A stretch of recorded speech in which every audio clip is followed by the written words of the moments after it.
one more time here as we get set for baseball, Nathan. Let's run down the starting lineup here for the Hobart Brickies.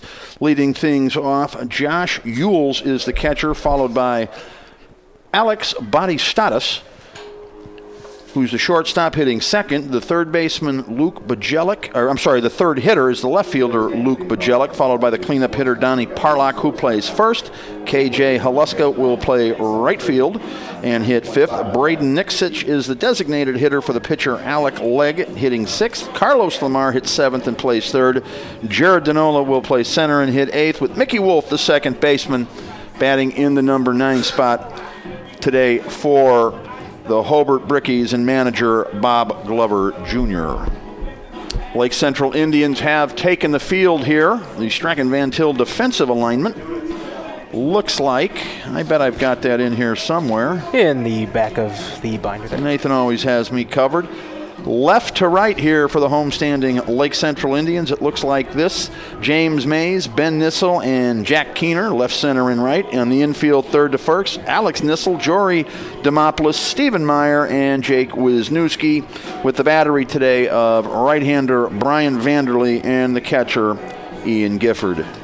Hey, Chris, you mentioned we have a nice crowd out here today, and we do, but it's not only parents and fans of the Indians and the Brickies. See some Munster Mustangs in the crowd here as well. Lake Central's opening round opponent for the sectionals. That's next Friday, that ball game. So some Mustangs out here doing some scouting on this Friday afternoon. And that'll be a game you can catch on the Region Sports Network. Follow the local newspapers for listings, as well as our Facebook page, facebook.com/Region Sports, and our website, regionsports.com. We'll have all that coming up for you next week, our listings and whatnot.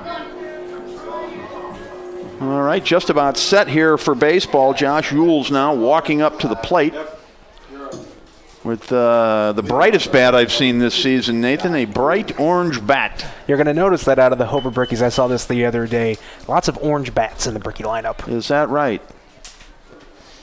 Wonder what that's all about. Maybe a team superstition, perhaps, Nathan? It might be, but there's multiple bright orange bats. Vanderlee has the sign, turns, kicks, fires. There's the pitch. Ball one just misses. We are underway here at Lake Central. Vanderlee, a big right-hander, kicks and fires. Line smash right over his head for a base hit up the middle. Josh Yules with the first hit of the day. Vanderlee had to duck out of the way of that, Nathan. Yeah, Yules hit a hard line drive right up the middle, and that's what this Bricky lineup does. There's not a ton of power at all in this lineup. Only one home run for the team all year, that off the bat of Donnie Parlock. So they're going to string together hits and keep rallies going. You're not going to see too many hit to the gap by this Bricky lineup. Alex Batistatis is the hitter. He'll bunt up the third base line. It goes foul. So right away, Bob Glover playing some small ball, trying to get an early lead, get a runner in scoring position for his 3 and 4 hitter. And Batistatis on the season, he's a regular in the Bricky lineup. He's only struck out twice on the year. He does not swing and miss too often. Right-hander versus right-hander. Good lead. They've got him picked. The throw over to first. He's out. Josh Yules leaning towards second base on that.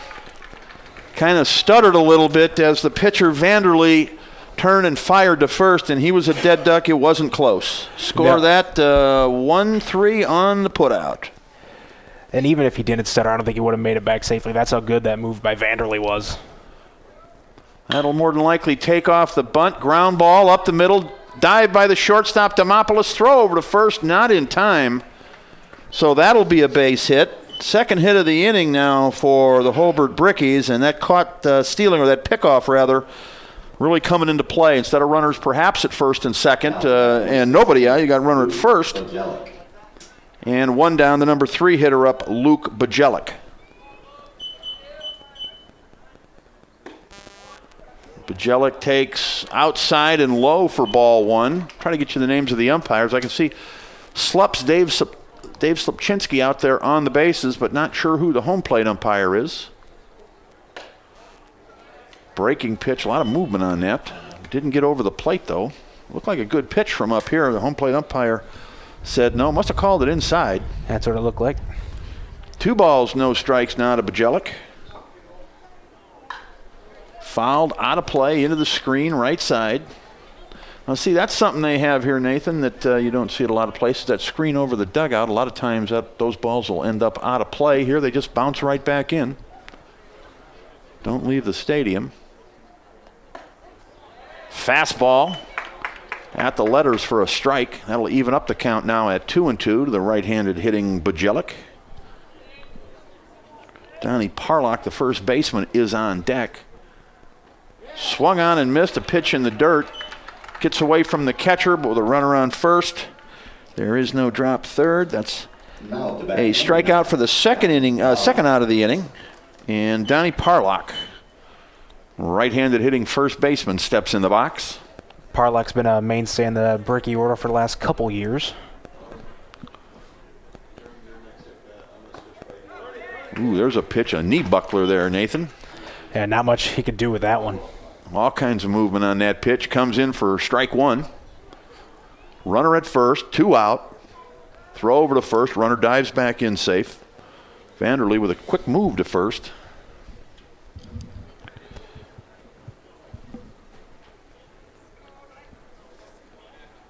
Vanderlee has the sign, throws over to first instead. Runner dives back in again.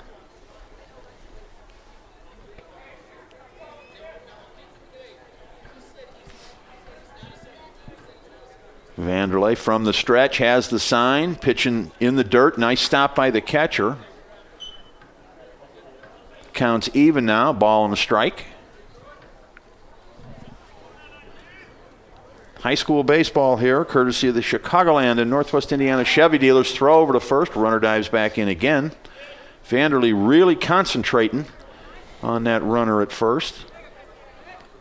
That's body status. He's running. There's a pitch in the dirt, the throw down to second. He's in there safely. It was an off-speed pitch. And that gave Batistatos the extra time he needed to get in there. So that's a stolen base.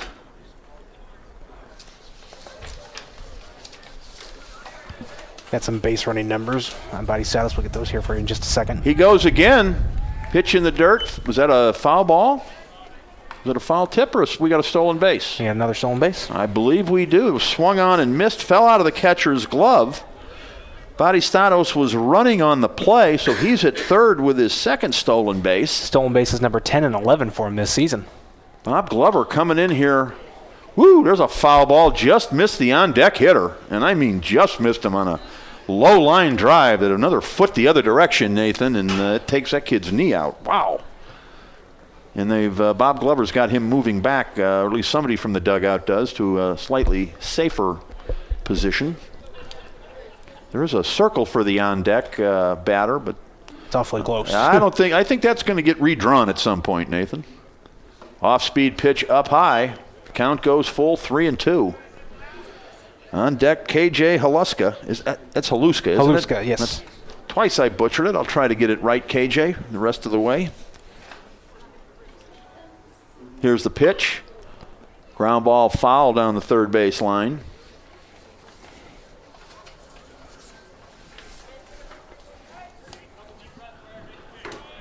Hobart trying to draw first blood in this ball game. And a runner at third. They've had 2 hits in the inning and 2 stolen bases, but no runs as of yet. Infield all the way back. Ground ball foul. This is a big couple at bats for Hobart. Your 2 best run producers are up at the plate right now. Donnie Parlock, 17 RBIs on the year. KJ Haluska actually leads the team with 20, who's up next. Well, certainly Hobart would like to see him come to the plate. Means the inning stays alive. Ground ball down the third base line. That's a foul ball. And that's a break, I think, for Lake Central. That run might have scored. It would have been a long throw across the diamond for Alex Nissel. But you could tell Nissel's used to playing on this turf. He played that perfectly on the hop and was in good position to throw. It would have been a tough play to make. Here we go, 3-2, 2 out, runner on third. Here's the pitch, check swing in the dirt, ball 4. Runners at the corners now. And KJ Haluska, the team's leading RBI man, comes to the plate. Strachan Van Til defensive alignment. Mays, Nissel, and Keener left to right. Nissel Demopoulos, Meyer, and Wisniewski, the infield, third to first with the battery of Vanderlee and Gifford. Strachan Van Til, built around you. From the stretch, Vanderlee fakes to third, throws to first. A play former Cubs announcer Harry Carey said went out with high-button shoes, Nathan, whatever that means. But I did see Mark Grace picked off on that one time. Same thing. Oh, and now he tries to go back to third, but he doesn't throw it anywhere. He stepped off of the rubber, faked to third, turned, faked to first, turned back and faked to third. Check swing over for a strike. 0-1 to Haluska. Haluska hitting .381 on the year, .447 on base percentage. With 2 out, Vanderlee you'd think would be a little more concerned with the hitter, Nathan, but he has been distracted by the base runners this inning. We already mentioned body status. He picked up a couple stolen bases already. He's got 11 on the year. Donnie Parlock over at first. He's 6 for 6 on steal attempts this season. Here's the pitch. Outside and low. Just missed. Close, but not quite. Counts even now to ball and a strike. 2 on, 2 out, no score. Top of the first. Lake Central hosting the Hobart Brickies. Here's the pitch. Swung on and missed. Vanderlee took something off that one. Yep, pulled the string on it. And Haluska was out in front and over the top of it. Bleachers are packed to our left. Lots of blue over there on the Lake Central side. Runner goes on the 1-2. Strike 3 looking. Haluska fooled on the pitch, and Vanderlee gets out of the jam. No runs, 2 hits, no errors, and 2 men left on base at the end of 1/2 inning. It's Hobart nothing, Lake Central coming to bat here on the Region Sports Network, the only game in town. Sports Network on WRTW Crown Point and WRTK Paxton, Illinois.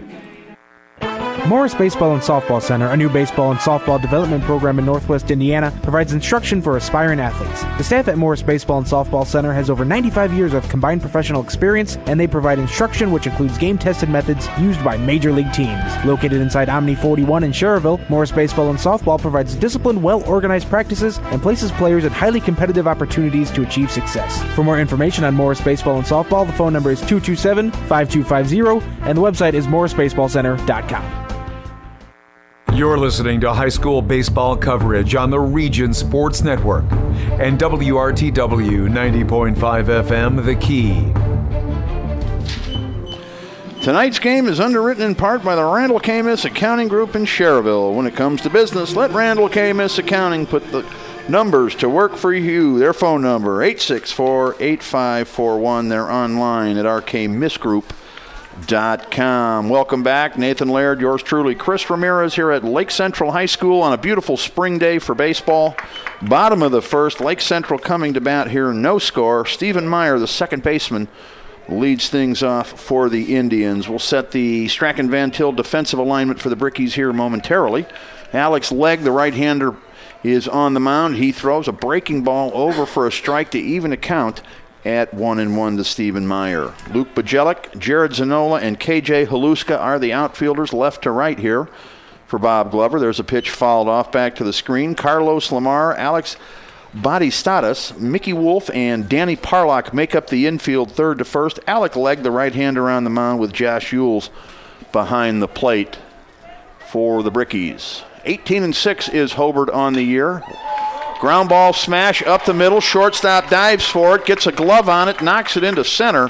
It's going to be a leadoff hit for Stephen Meyer.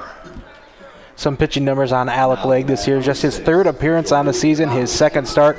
He's thrown 7 innings. He's got an ERA of an even 3 coming into this ballgame. Hometown Appliances and Electronics is now open at their new location on the corner of 93rd and Route 41 in Schererville. That's the northeast corner. Enjoy the hometown experience. Hometown Appliances and Electronics. Big box savings, hometown values, just down the street from Lake Central High School. Jory Demopoulos, the shortstop, is now the hitter. A runner on first, nobody out. Jeff Sander gives the signs over there at third. Glad to see Jeff is still doing it the old-fashioned way. A lot of the coaches nowadays, they just want to give numbers. You see kids looking at wristbands, Nathan. It's become more and more like a football play calling system. There's a pitch at the knees for a strike. 0-1 the count. It may be a little bit more foolproof, but there's nothing like watching the coach in the third base box give some signs. See a little creativity among some of the coaches. Others are more businesslike when it comes to that sort of thing. Line smash past the first baseman. The runner, Meyer, round second. He'll head to third. No throw. Jory Demopoulos with a hot smash past the first baseman, Donnie Parlock. And Nathan, it didn't look to me like Donnie was ready for that ball. No, he didn't seem like he was in a set position, and I think that ball was also hit harder than he thought because he had a little bit of a slower reaction on that one. Went under his dive attempt, and Lake Central's in business here with runners at the corners and the big bat of Zach Turnbaugh up at the plate. Zach Turnbaugh, if you haven't heard, this kid set a record that had lasted quite a while. About 29 years. 13 triples he has on the season. Wears number 13 on his back, so his triple number matches his jersey number at this point. He's a left-handed hitter.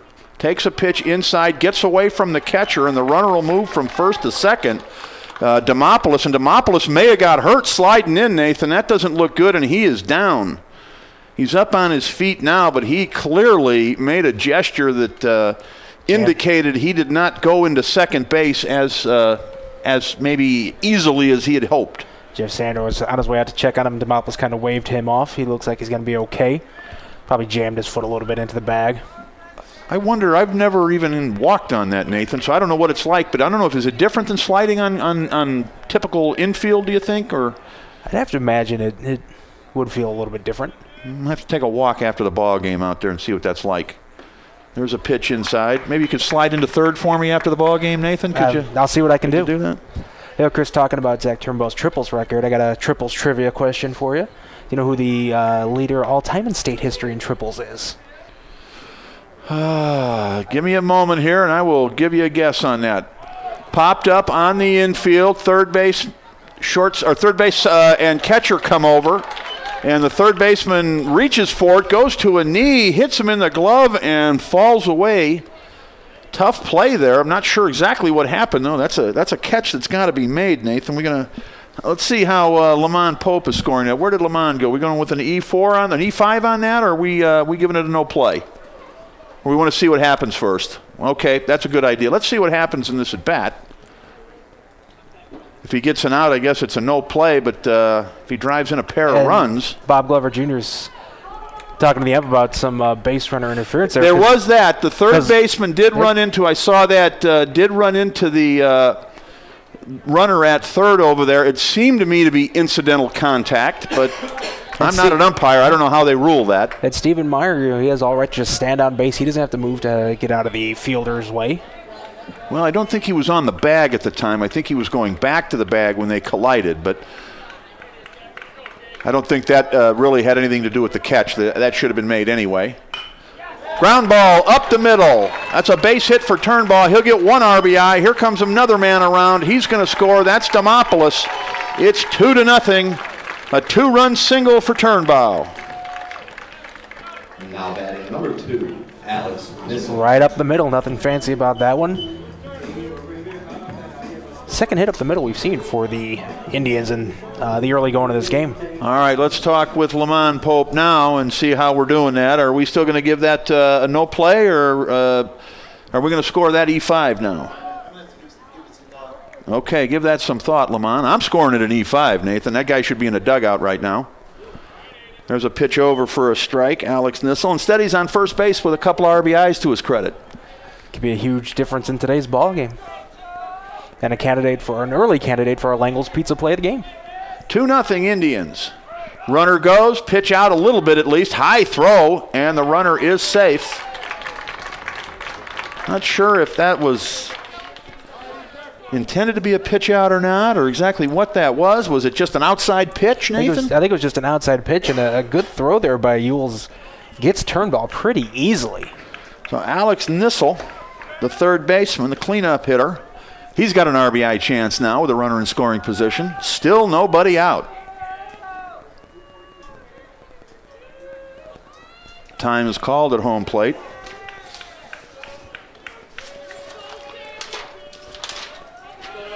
Heating and Cooling Super Tech Mike Burbridge wants his friends and acquaintances to know Burb's Heating and Cooling is now open for business in Highland. More on that in a second. Here's the pitch. Ground ball past the third baseman into left field for a base hit. Jeff Sander will hold the runner with nobody out in the middle of the lineup at the plate. Good move. Nissel with a single. Turnbaugh is now at third base. Ben Nissel, the center fielder, comes up. Still nobody out. And what we're seeing early in this ball game, Chris, is something we wrote about on the game page that's on regionsportsradio.com, is the defense of the Hobart Brickies. They average over 2 errors a ball game, and we've seen some defensive miscues early in this ball game that are really costing them. Back to Burb's Heating and Air. Mike Burbridge is an HVAC veteran with over 30 years in the industry. To find out more, call Burbs at 682-6484. Burb's Heating and Cooling. We had a meeting on the mound between the Battery, Leg, and Yules, and Carlos Lamar, the third baseman, joined it. Now we're going to have a full infield meeting with the pitching coach coming out.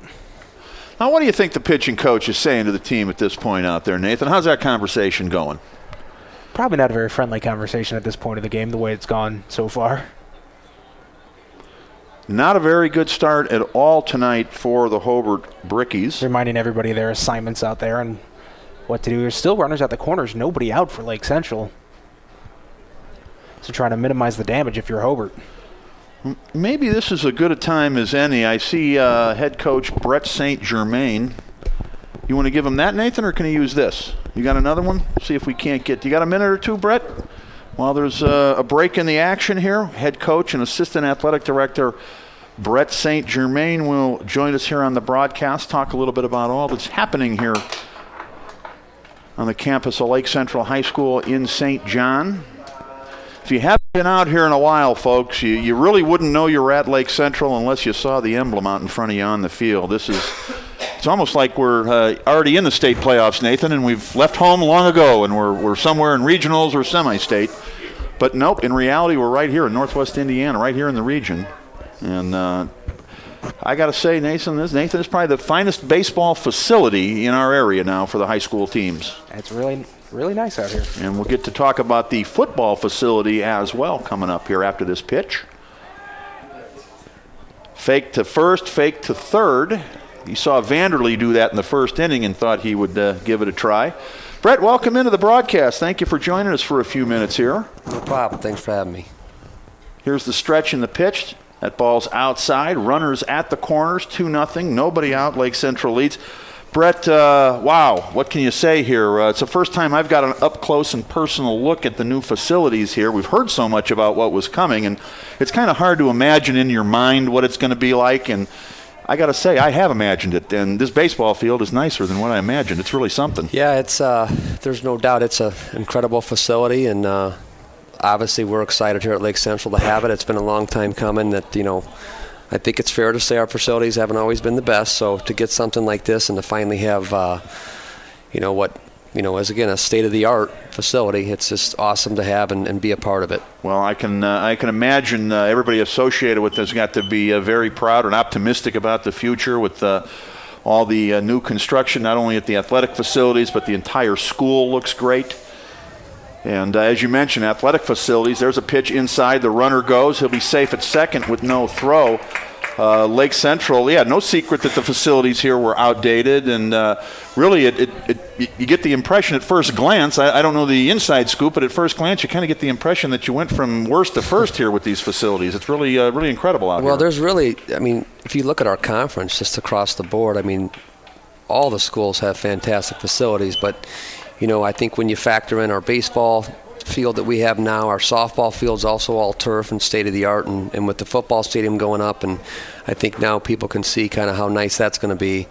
I think it's fair to say that, believe it or not, Lake Central may have some of the nicest facilities around, if not in the state. There's a pitch popped up on the infield sky high. Who's going for it? It'll be the shortstop coming in now to make a play. Looked a little confusing. I thought the pitcher was camped underneath that, but it turned out to be the shortstop, Body Statos, who makes the play first out of the inning, and that'll bring up Jake Wisniewski. with 1 out in the inning, still 2-0. And you mentioned the football stadium. Let's talk about that now, Coach. Just here to our right, we can see the construction out the window. And I got my first real look at it last week when I drove by here one night in the evening. There's the pitch up high for a ball. And it was, I don't know how to describe it the first time I saw it. There was a bit of awe, maybe, I don't know if breathtaking is the right word. I was kind of speechless when I walked up upon it and looked at it from the south end. Just an incredible change from what used to be there. Yeah, I think that there's always going to be that sense of awe the first time, because when you think about the old stadium, and even though it had its own charm and all that, it did have a lot of history there. But as we've said, it was time. So it's shaping up, and just kind of imagining what it's going to look like. I guess it's going to kind of model the baseball field in the sense that I can't imagine anyone having a much nicer facility than we're going to have. Yeah, it's almost even too much to try to explain to folks over the radio. Just you'll have to come out and see it when the football stadium opens and the season gets started. But when I first walked up to it last week, and I'll get to more after this pitch. There's one inside to Jake Wisniewski, the first baseman. I kind of got the sense a little bit that this must be what it's like in Texas where they play football, the kind of facility. It's almost like a two-story kind of a situation. The stadium itself gives the appearance that it's almost like a bowl in the ground. And there's a ground ball. First baseman dives. He has it. He'll flip to the pitcher covering. Is it in time? Out, says the base umpire, Dave Slipczynski. I didn't see the call, but it was a real bang-bang play there. A run scores to make it 3-0. So Wisniewski gets the RBI. Jack Keener. There's 2 out now in the inning. Score that a 3-1 putout. Third to first, and Jack Keener now, the right fielder, another one of the seniors, is up at the plate. There's a runner at third, but we do have 2 out now. 3-0 Lake Central. Yeah, again, Brett, talking about the stadium, Brett St. Germain, the Lake Central head football coach and assistant athletic director, our guest here. Maybe, Brett, you could probably do a better job of maybe explaining exactly what it looked like. I guess what I was trying to say with 2 levels, there's a ground ball to first. That'll retire the side. You stay with us, Brett. We'll skip the break on this one here. 3 runs in the inning, 4 hits. There was an error and 1 man left on base. That last one is 3 unassisted. 3-0 is our score at the end of 1. Brett, I mentioned it was almost like a 2-story type setting. Right. On the south end of the building, or the south end of the football field here, for one thing, let's tell everybody that the old burial grounds was east-west. You guys have changed it now. The field will run north-south, where most fields are in this area. I think there's just a couple that go east-west. The locker room facilities is, I guess, what I was describing here. You've got, at that south end, there's 2 levels. There's like an upper deck level, a ground level, I guess, if you will, and then there's like an underground level. And will that be the locker rooms? Is that where the teams are going to come out and stuff? So when you actually enter the stadium, you're at ground level, and then actually when the teams come in or the fans come in, they'll actually walk down to enter the stadium. All the locker room facilities, storage areas, training room, all that stuff is down there. So it's got a nice feel to it from that sense. But I guess getting to your point about the 2-level, the home side bleachers, basically there's a number of typical bleachers that run basically the length of the field, and then essentially there's another level that runs from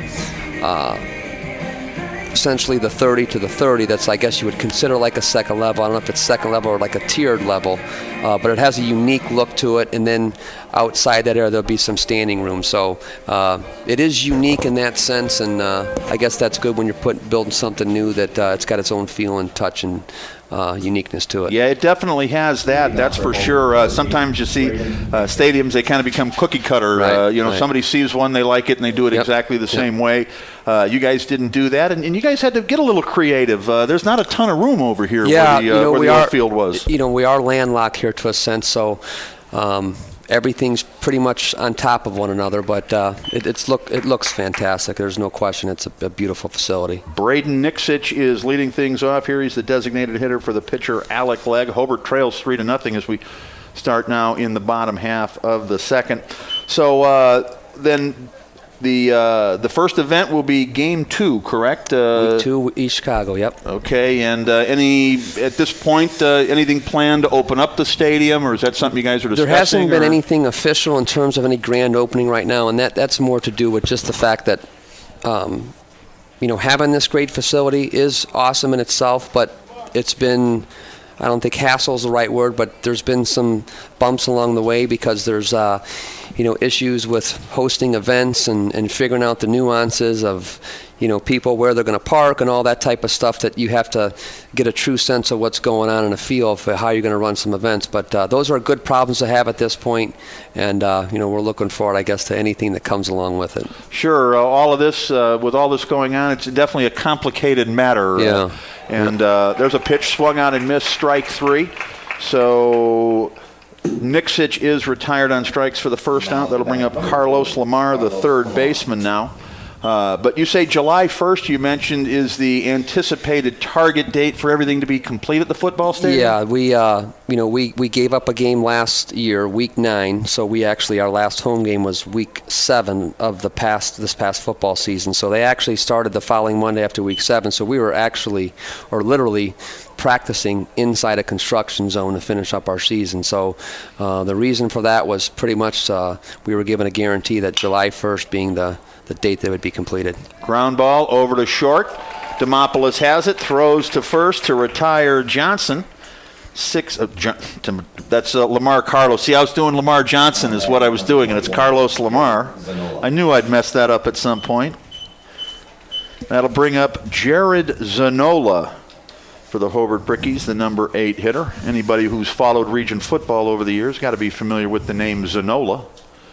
I don't know what the relation is, but there were a couple Zanolas that played at Hobart. I think one on the 79 team and one on the 87 team. Probably a relative of some, I don't know, what do you got? I think there's 3 of them on the team. Isn't there 3 Zanolas? So, and I believe there were 2 brothers, so probably cousins. But let's talk a little bit of football then. What goes on over the course of the summer? You mentioned that Lake Central ground ball back to the pitcher. Vanderlee will have to be quick, gets it over to first, and a 1-2-3 inning for Vanderlee. Score that 1-3. Brett, just a couple more minutes we'll keep you, and then we'll let you go here. We'll Nathan, if you want anything you want to jump in on as well, feel free. We'll skip one more commercial. You mentioned school's getting out here, or would have been out today, but a snow day. You got one more day, I guess, to come back. Is that right? There's a few more days next week. Okay. I think there's 3 days we had to make up, so we'll be done Thursday next week. All right, and then high school football is not what it used to be in our day, Brett, where you took the summer off and you showed up around August 1st after going to the beach the day before the carnival. All summer, and then you got together with your buddies a couple weeks before the season started and thought you were getting in shape, but it's not like that anymore. Well, when do you guys kick off your summer workouts? Tell us about that. We'll actually get rolling June 1st. That'll be our first official start of our summer program, and like most programs, I think we'll get started at that point. So it's busy time. There is a lot more responsibility than back in the day, but it's part of what not just football, but high school sports across the board. So it's not a 6 month job. It's definitely an 11.5-month job.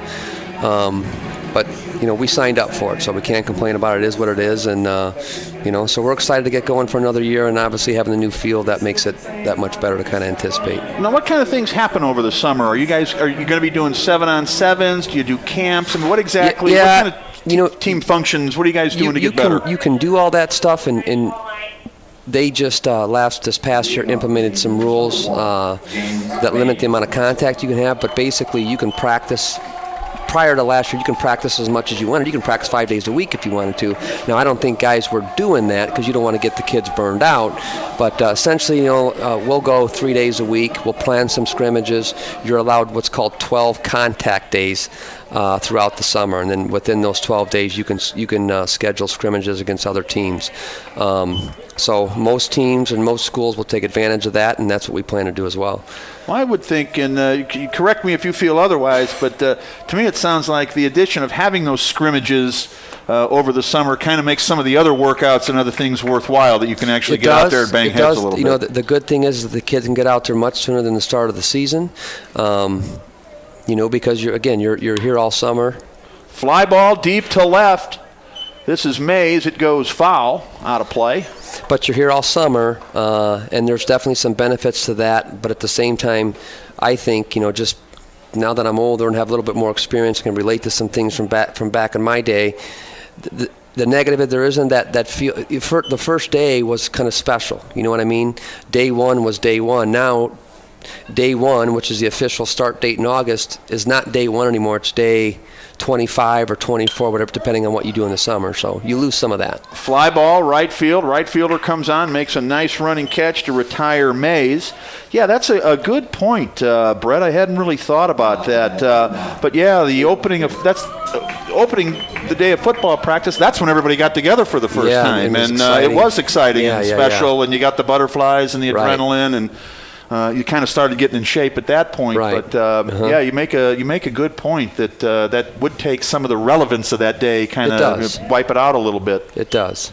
Let me ask you this, though, with relation to the longer summers for football and that, how's that helped the high school game? Do you feel it's helped the high school game, Brett? Is the high school football, are high school football players better today because of the extra work, in your opinion, or is it just kind of an even deal? You know what? It's really hard to say. I'm sure you can make some argument that maybe teams are more advanced if you look at what, I guess, again, using the expression back in the day and the style of offenses that people ran, it was pretty much the ground and pound, and you were running the ball much more. Now, the summers do allow you to really work on your passing game more and sophisticate some of the things you want to do in your offense, whether it be formations or plays or whatever it is you're trying to do. But I think it's allowed us to kind of work on some other things that we wouldn't have done before. Hot smash over to third. Carlos Lamar has it, throws to first in time for the out. Gifford is retired.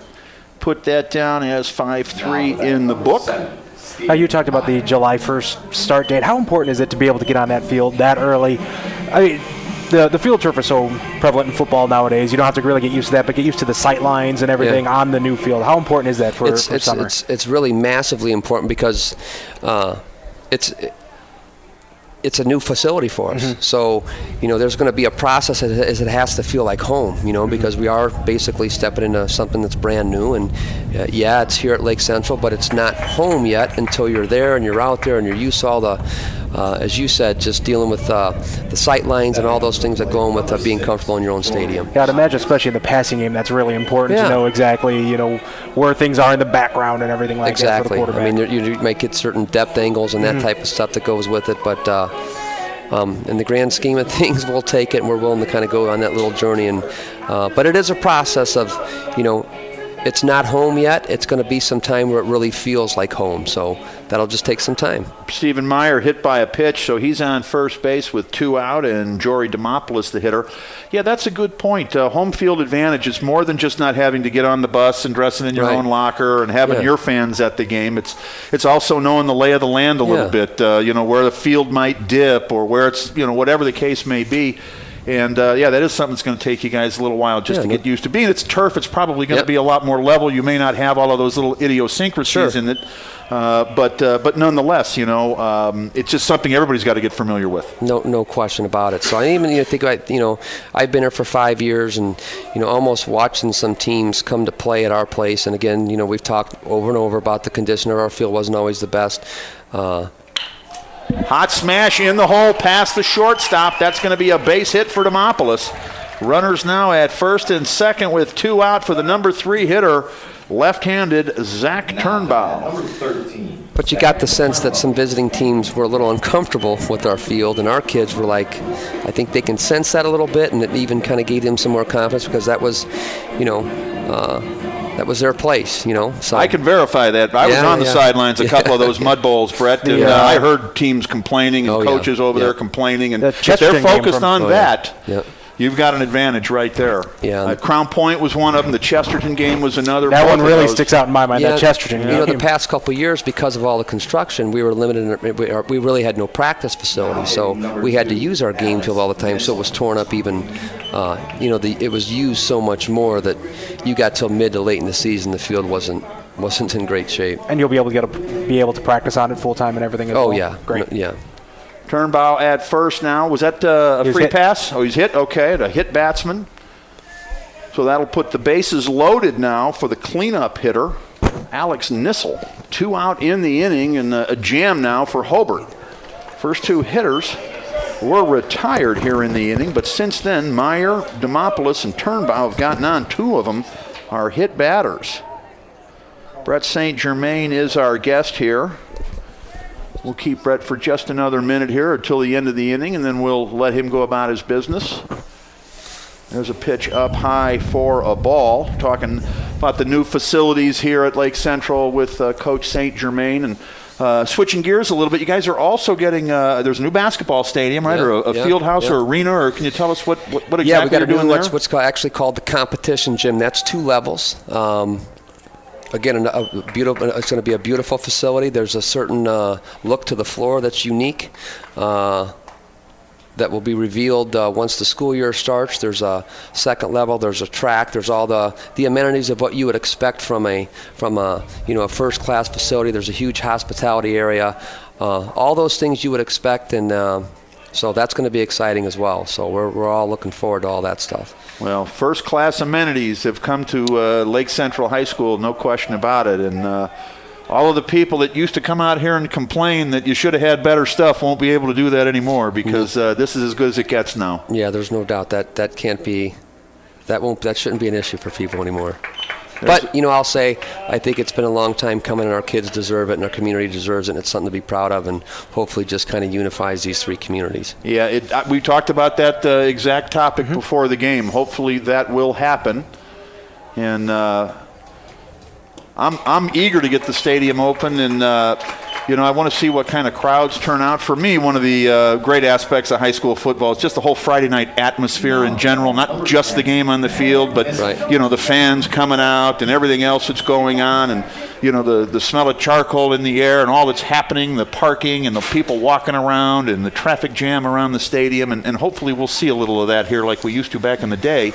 But now with the new stadium, you got to think that people are going to be intrigued enough to come out and at least get a look at it. And if you guys play some good football, which we think you will, they'll probably want to come back. Yeah, you would think that you get a lot of people out here, and you're right. There's a lot of, every sport has its own unique traditions, but there are some things that are special about football that make it really unique in my mind. And, so we're hoping that this would be a place that people want to come out and, hopefully build that type of atmosphere and aura around our games. It's not just a game, it's an event. Nathan, fill us in here real quick. We missed Alex Nissel's at bat here. Alex Nissel drew a walk, and that allowed a run to come in and score. All right, so Alec Legg really struggling. Line smash over the first baseman's glove. That'll score 1. Here comes another. Lake Central busting the game wide open. A 2-run double. Second base runner to fall on second base over there, almost the exact same way. So Ben Nissel with a 2-run double. And it's now 6-0 in favor of the Indians. Right fielder had some issues that one, maybe a single and an error, because I think the issues with scooping up the ball allowed Nissel to advance to second. Well, Brett, we want to thank you for joining us. This inning could go on forever, so if you've got things you've got to do, and we know you're out here working and taking care of everything, so anything comes up, you pop the headset off at any time. Other than that, we'll invite you to stay through the inning should it end. And it might end here. Ground ball, high hopper to the second baseman, throws over to first in time, and that will indeed end the inning. But not before the Lake Central Indians put up another 3 spot. They've done it in both innings. Their line score 6 runs, 6 hits, no errors. For Hobart, no runs, 2 hits, and 2 errors. That's going to do it here for this inning. And Brett St. Germain, thank you, sir, for joining us and spending some time here. Look forward to seeing you again come football Thanks season. Thanks for having me. I was good. Nice to talk about everything that's going on here, and we're looking forward to having you guys out. And we're looking forward to being here. Thank you again. That's Brett St. Germain, everybody, the head football coach and the assistant athletic director out here at Lake Central High School. Let's take a quick break, Nathan. If you're ready to go in 30 seconds or so, we'll be back with more action live from Lake Central High School here on the Region Sports Network, the only game in town. Jack's Warehouse, Northwest Indiana's newest indoor family fun center, is proud to sponsor sports on the Region Sports Network. Jack's Warehouse has fun activities for all ages, including go-karts, bumper cars, sky trail, laser tag, and an arcade. Jack's even has glow-in-the-dark mini golf. Located next to Omni on Route 41 in Schererville, Jack's has 6 party rooms available for events and parties. For more information, the website is jakswarehouse.com, and the phone number is 322-JAKS. You're listening to high school baseball coverage on the Region Sports Network and WRTW 90.5 FM, The Key. Calumet Harley-Davidson, located on Calumet Avenue and Main Street in Munster, is the region's authorized Harley-Davidson motorcycle dealer and service center. Customer satisfaction has been a top priority for Calumet Harley-Davidson for over 20 years. A visit to the showroom is always welcome. The number is 219-934-6366. That's 219-934-6366. They're online at CalumetHarley.com. Calumet Harley-Davidson, where the region goes to ride. Welcome back in, everybody, to the Chicagoland and Northwest Indiana Chevy Dealers presentation of high school baseball. It's 6-0 in favor of the Indians, but Hobart here in the top of the third has a base runner on. Mickey Wolf, the number 9 hitter, has been hit by a pitch. Got plunked on the top of the helmet there. He's down at first now. Top of the order, catcher Josh Yules is the hitter. Vanderlee from the stretch. Fastball misses at the knees. It looked like it was in there, but home plate umpire says no. Must have been low. Ball 1. Thanks to Brett St. Germain for joining us. And the throw to first gets away. I thought they had the runner picked, but instead the ball goes to the fence. And Mickey Wolf is at second base now. We will have to score that. I don't know. What's Lamont thinking over there? Are we going E1 or are we going E1? It is. Okay. How's this consistency for the Lake Central lineup? All 6 runs by the Indians scored by the first 3 batters in the order. The scoreboard 6-6-1 now for the Indians, 0-2-2 for the Hobart Brickies, who are trying to get their first run across the plate here. Vanderlee with the pitch. That misses. Again, must miss low. It looks like it's right there at the knees, but home plate umpire's got a slightly better angle than I do. Hobart's got some action going in their bullpen down the right field line. Probably a good idea. There's another pitch low.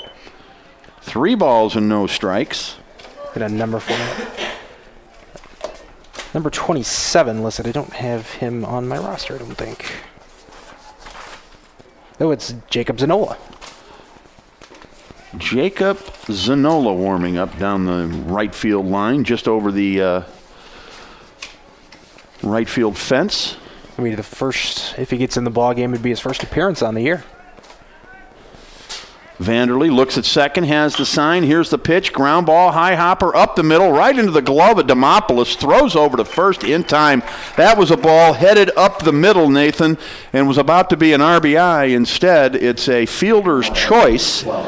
Score it 6-3 on the putout. Yules is retired. Demopoulos got a solid glove there up the middle, won 22 games before making his first error of the season. Covered a lot of ground on that. And again, I think the turf came into play on that, Nathan, the way the ball's bouncing. I don't know that gets as high a hop on regular grass. And that's also part of the home field advantage of playing on this turf. He knew how that one was going to bounce. And it bounced right up to him. And here's another one going to bounce right to the second baseman. A perfect hop. 2 down. The run does score. That's an RBI for Batistatos. Put 4-3 in the book. He's retired, but Batistatos does get an RBI.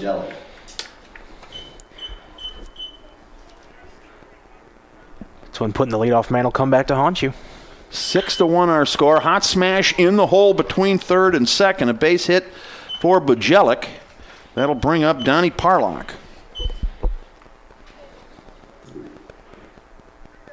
Nathan, if you were to take a look at Vanderlee out there and compare him to somebody that our listeners might know from the major leagues, who would you say is his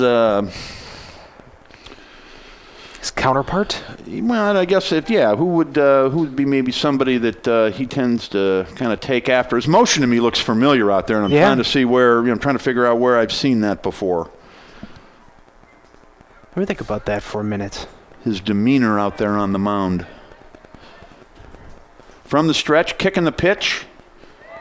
On the inside corner for a strike. The hitter, Parlock, thought it was inside, and I don't blame him. Well, I think about that, going back to something you were supposed to think about, the triples question. Ground ball, infield. Third baseman comes in on the grass. Quick throw. Bounces into first. First baseman can't come up with it. That's going to be a base hit. An infield hit for Donnie Parlock. Now runners at first and second. Now off the bat, number 1, KJ Haluska. That'll bring up KJ Haluska. There are 2 outs in the inning. And runners at first and second. All-time leader in triples in the state of Indiana. High school baseball. Yep. First name that comes to my mind, played his high school ball down in Evansville before going on to star with the New York Yankees. I'm going to throw out Don Mattingly's name as a guess. And that is correct. How about that, That's impressive. Ding, ding, ding. What's my prize, Nathan? Let me think about that. All right. It's not going to be anything great. I'll tell you how I know that, Nathan. I got to admit, I wasn't just pulling names out of thin air on this Think one. about some of the great players to come from Indiana, and there's a lot of them. Well, I was fortunate to work down in Evansville in my early and mid-20s, Nathan, and Mattingly at that time was a member of the New York Yankees, and Mattingly's bar was a popular place that his dad ran in Evansville. Ground ball over to short, throw to second in time. That will force Bajelic, or rather Parlock, to end the inning. Fielder's choice on that one. Score at 6-4 on the putout. More on Mattingly's restaurant when we return after this here. It is now 6-1 in favor of the Indians here on the Region Sports Network, the only game in town. You're listening to the Region Sports Network on WRTW Crown Point and WRTK Paxton, Illinois. Hey, it's Tara for Christensen Chevy. Christensen Chevrolet is a local family-owned and operated Chevrolet dealership celebrating over 60 years in the community, serving all of Northwest Indiana and Chicagoland. If you stop in, you can see why families and businesses have put their trust in us for generations. At Christensen, we have an enormous inventory of new Chevys with all of your favorite models in stock, ready for immediate delivery, because that's the Christensen way. We're Christensen Chevrolet, proud sponsor of our great local high school athletic programs on Indy Boulevard in Highland, or visit ChristensenChevy.com.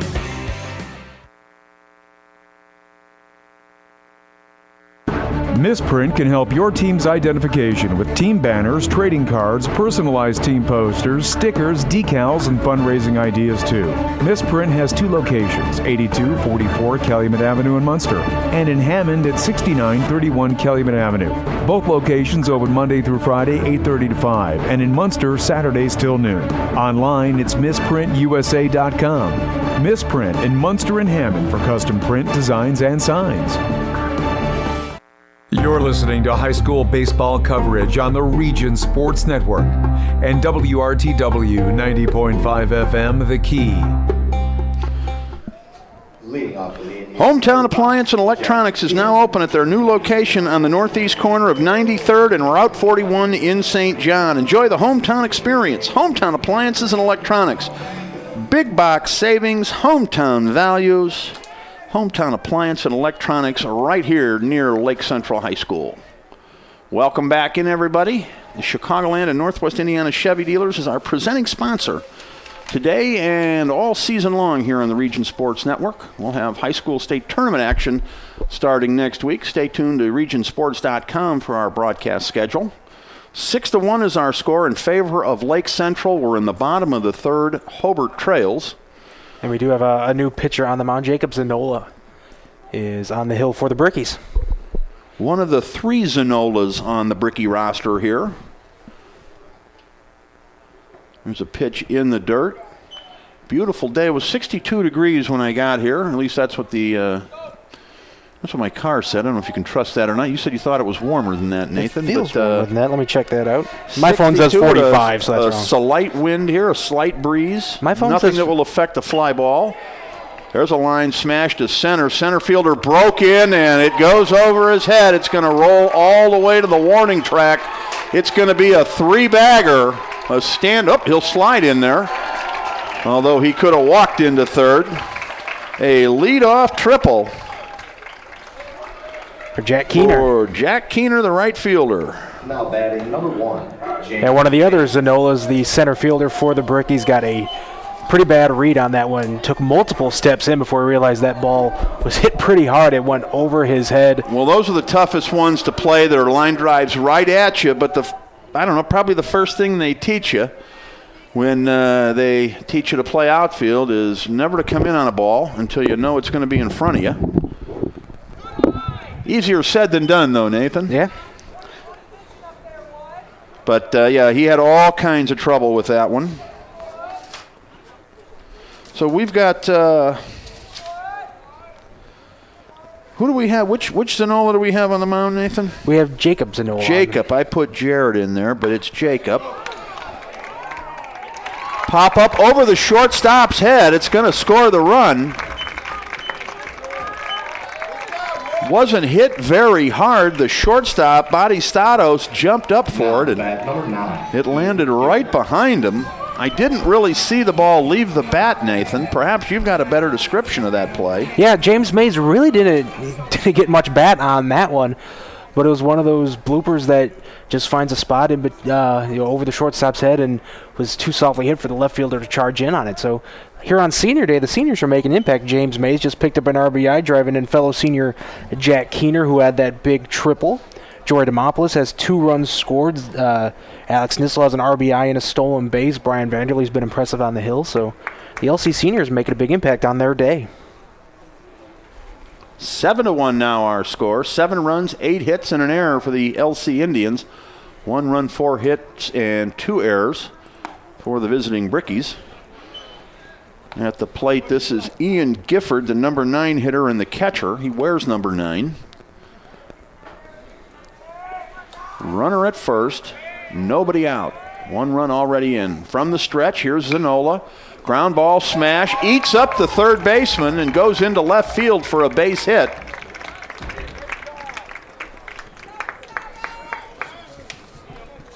I don't know, Nathan. I think that's a play probably should have been made by a varsity starting third baseman. Let's look to our right and see if anybody has a hit or an error on that. I think they're going to give him the hit on that one. Carlos Lamar having a tough time at third this year. Not even counting that one, and it looks like we're going to give him the hit. 12 errors on the season for Carlos Lamar, 769 fielding percentage. So that's not the first play he hasn't made then, is that what you're saying? It's been a rough year at the hot corner for Carlos Lamar. Hot smash, play will be at third. Tough throw to handle for the third baseman, Lamar, but he gets it, and the out is made there, the force. Batistatos had a tough play there. It was a 1-hop line drive with the runner cutting in front of him going from second to third, but he managed to keep his concentration, make the play, throw to third, and get the out, the first of the inning. So Gifford's at first. Mays is retired. Let me see if I got that right. Who was it? Who was at third that just got thrown out? Mays is out at third. Gifford advances to second. Myers at first. Gotcha. Okay, it's Meyer over there at first. My bad. Okay, so Mays is retired on the 6'5" fielder's choice. Not something you put in the book every day. No, not very often at all. This is the number 2 hitter, shortstop Jory Demopoulos. And this is the part of the LC batting order that's given Bricky pitching some problems. Stephen Meyer, who's on first, he's got 2 runs scored already. Demopoulos has scored 2 runs. Zach Turnbull scored 2 runs. He's on deck for Lake Central. So this is the big part of the Indian lineup that's averaging almost 9 runs per ball game since the month of May started. Zanola turns and throws to second. Second baseman has to jump up and get it to keep it from going in the outfield. Zanola staring a hole through his catcher. He has the sign now that he wants. Looks at second. Slide step. Pitch fouled off down the left field line. That sun kind of becoming a factor, Nathan, at least up here in the booth. I don't know if it is at the home plate area or not.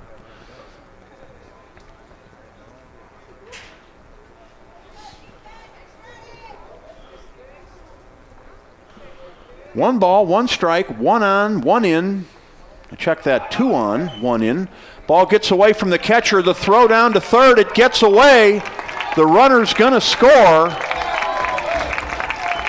All kinds of problems for the Hobart Brickies out here today. That is Gifford that scores. Stolen base and an error. 9-1 now. Check that, 8-1. Meyer is at second. Demopoulos with an RBI opportunity now. Hobart's defense with 3 errors. There's a line drive, one hopper into the outfield. Runner around second, or around third rather, pulls up. Sanders stops him. So runners at the corners now. Demopoulos with a single. It's his third hit of the day. He's 3 for 3 all singles. Making a bid, as several Lake Central Indian players are, for our Lantern Man Insurance Superhero of the game, is sponsored by the Crowell Companies. We'll also, Nathan, have to pick our Berry Brothers blue-collar player of the game. That's the hard-working kid. That's the kid that doesn't necessarily have the best stats of the day or isn't going to see his name in the headline tomorrow, but a guy that did the little things. There's a pitch down low. Nice stop by the catcher. We'll also have our Langle's Pizza play the game. Underwritten by Langle's Pizza in Highland. A couple locations in Cherville and in Crown Point. 4 locations. And delicious in pizza. Northwest Indiana, absolutely. Had one the other day. Even had the beef sandwich over there, the Italian beef. Nathan, you ever get the chance? Highly recommend it. Give it a try. As you can tell, I love beef sandwiches. You look like a man who likes his beef, That's right. Nathan. 8-1 our score. We are in the bottom of the third. Still only 1 out. Runners on the corners for Lake Central. Ground ball. First baseman has it. Turns and throws to second to get the lead runner. Return to first. Gets away. Nice try by the first baseman. Good thinking. Donnie Parlock made a nice play. Came up quick. Threw to second. Got the lead runner there, although the runner from third, which was Stephen Meyer, comes home to score. Demopoulos is retired. Alex Nissel, the hitter. So Turnbaugh is on first with a fielder's choice.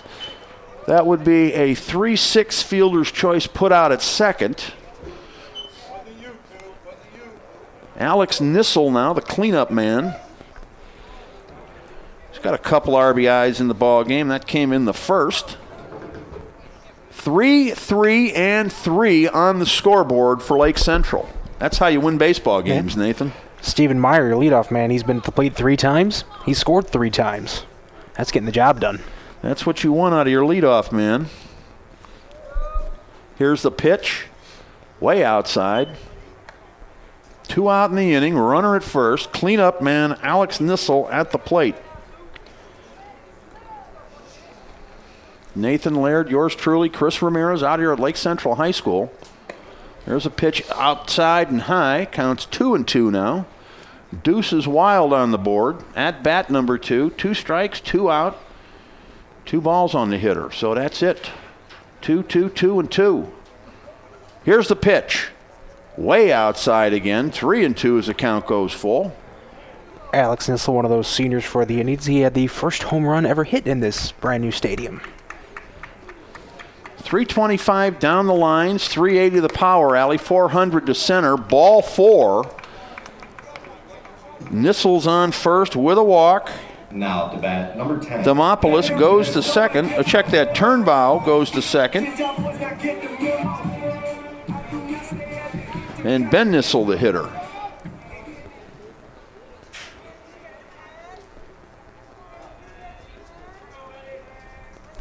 Zanola on the hill. It's his ball game at this point. Nobody warming up in the Hobart bullpen. An end of the season non-conference get-together. We got the sectional brackets. We'll talk about those in a little bit. About both sectionals 1 and 2 for Class 4A in the region. That'll all start next week. Hard to believe the season's come and gone already, Nathan. That softball tournament starts on Monday. A lot of games on Memorial Day Monday for local softball, baseball on Wednesday. Here's the pitch. Another one way outside.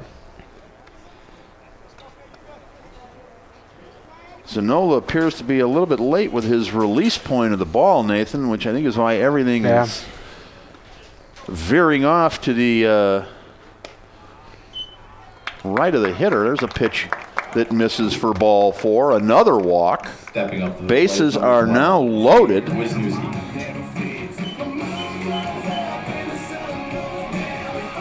Turnbow at third base.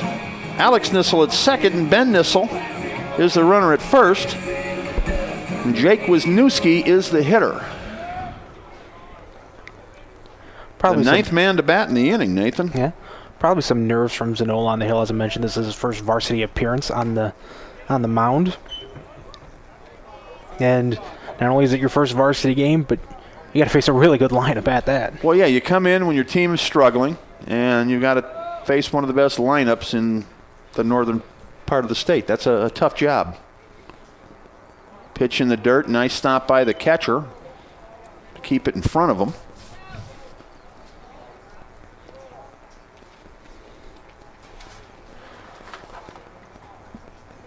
Had a blue sky overhead when the game started, but clouds have rolled in a little bit here.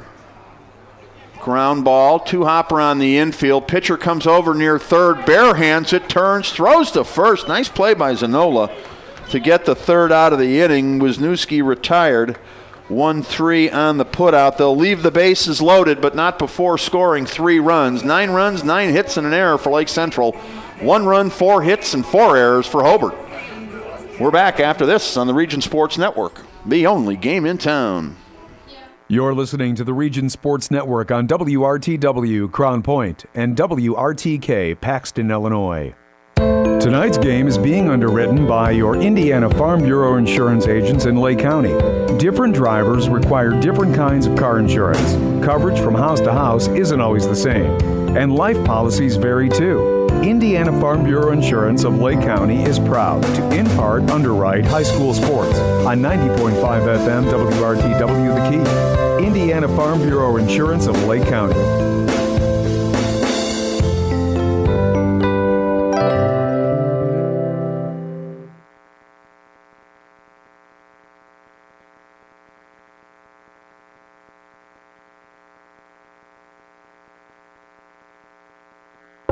Your local Chicagoland and Northwest Indiana Chevy dealers are proud to be contributing members of the community here in Northwest Indiana. Your local Chevy dealers also pride themselves on their commitment to help you find a vehicle of your choice at a Chevy dealer near you. Our website is ChevyDriveChicago.com. Once again, that's ChevyDriveChicago.com. We look forward to serving you. Chevy runs deep.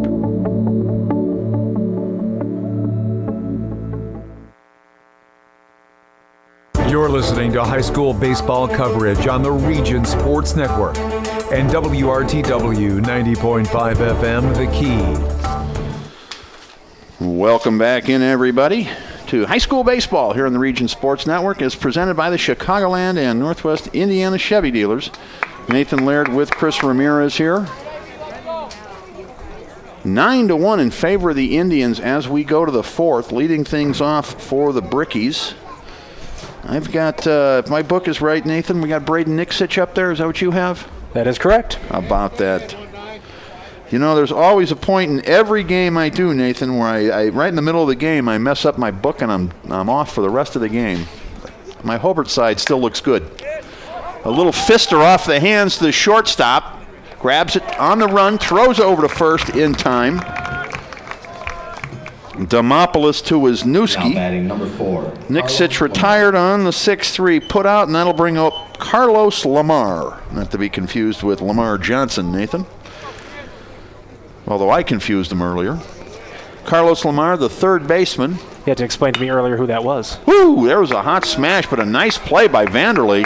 A ground ball smash to the glove hand side of the pitcher, who reached over and made the play. Another high hopper. Is it just me, Nathan, or does the ball seem to be taking fortuitous bounces right into the Lake Central gloves? They are fortuitous. But that's the experience of playing on this field. They know exactly how that turf's going to make the ball bounce. And you've seen both teams, Hobart's had issues with that. And I think if this were Hobart's home field, they would have made some of those plays that they messed up earlier. I surprised you with that fortuitous, didn't I, Nathan? You threw me off. It's usually, don't usually hear that during the broadcast. Usually those 1- and 2-syllable words that I come up with. I'm not saying just you in general. I'm I'm the same way. I make up words sometimes on the broadcast. I laid awake last night trying to figure out how I could get fortuitous into the broadcast, Nathan. Is that on your word of the day calendar? I've been successful. High pop-up on the infield, second base side. Second baseman comes onto the grass now and makes the catch for the third out of the inning. Zanola is retired on the pop-up. No runs, no hits, no errors, and nobody left. We haven't said that much today. At the end of 3.5, it's Lake Central 9, Hobart 1, here on the Region Sports Network, the only game in town. Strachan Van Til is a full-service grocery and fresh food store committed to the complete satisfaction of you, our customers.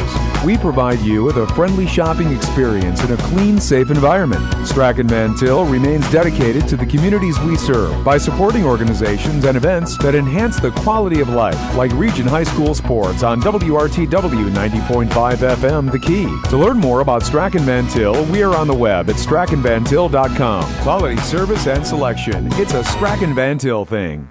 At the Crowell Companies, our customers are more than just numbers on a ledger or anonymous people who sign up online. Our customers are the families we see at the ball fields, the grocery store, and all around the community.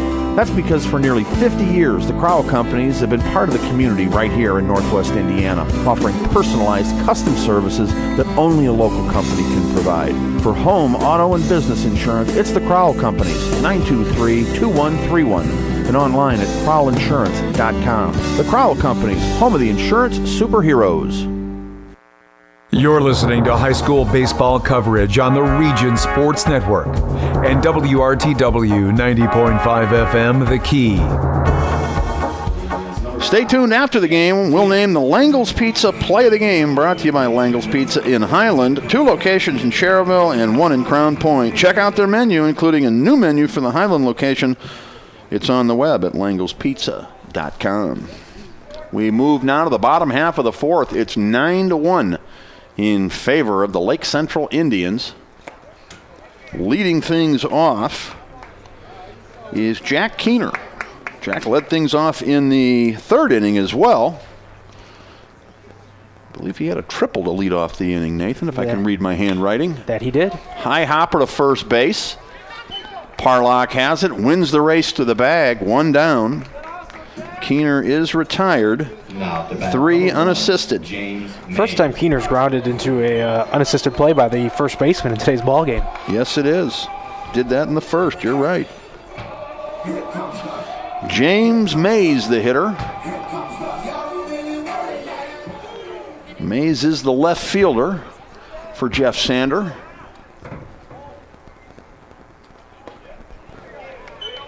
Well, Nathan, while we're talking about Mays, for my money, the best all-time player in the history of Major League Baseball is Willie Mays. That's my opinion. That's hard to argue that point when you look at...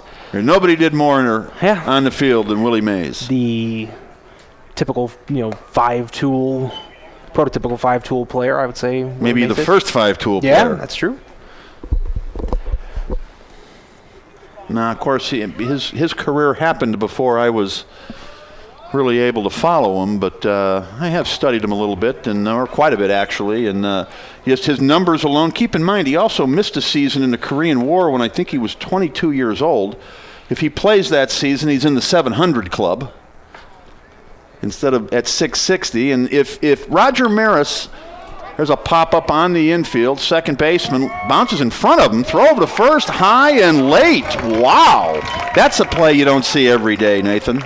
No, the second baseman, Mickey Wolf, took a step and a half backwards, thinking that one was harder hit, and ended up bouncing right in front of him, and James Mays showing off his speed, running like Willie Mays Hayes. Willie Mays Hayes.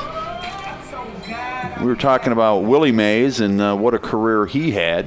You mentioned so Roger Maris. Yeah. If Roger Maris had to have an asterisk by his name for having more home runs than Babe Ruth because they had 8 more games in the season, then shouldn't Alex Rodriguez passing Willie Mays have an asterisk by it? You would think. Can you really say the two are even, Nathan? That would leave, 2 out of the top 3 home run hitters of all time with asterisks by their name. Right next to their names. And they should. Does Barry have one? Barry Bonds? Officially, no. I think they got away with that practice. Pitch in the dirt, gets away from the catcher.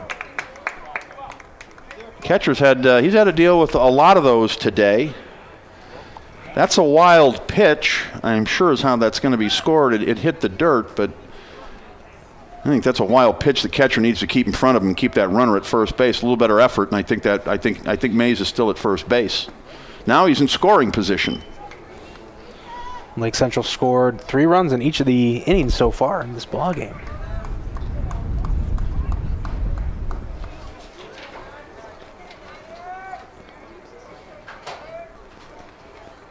Zanola takes his time out there. There's a pitch inside. No, check that inside corner.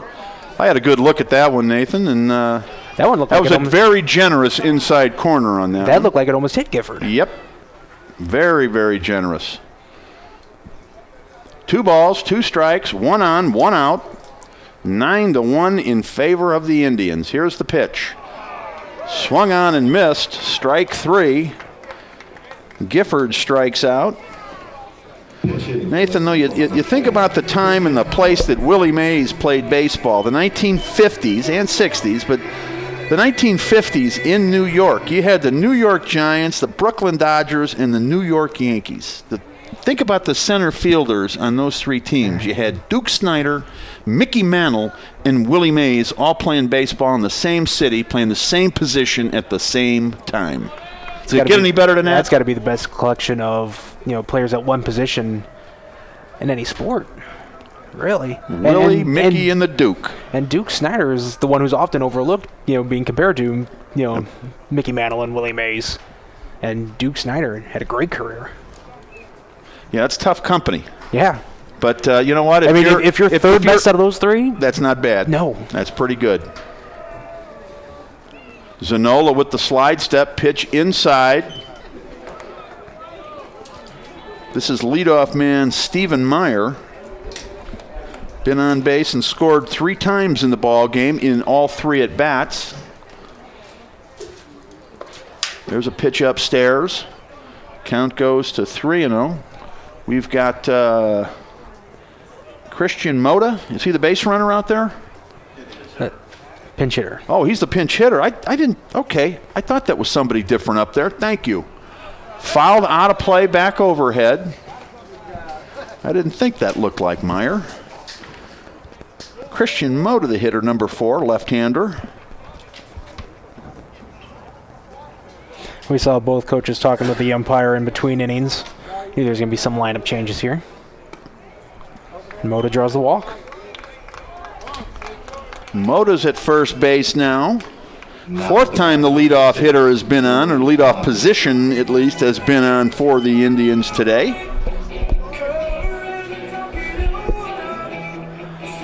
Demopoulos. Yep. He's still in the ballgame. I don't think any of those seniors are going to be coming out today. Demopoulos been on base 3 times today. Scored a run in the 1st.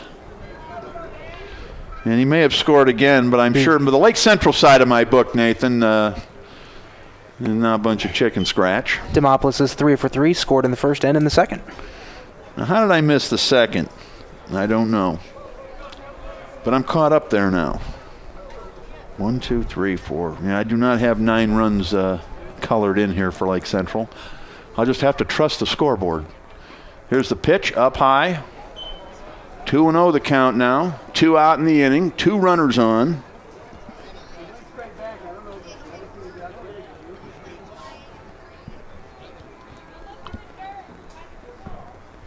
Zanola checks second, has the signal from his catcher. Throws over for strike 1.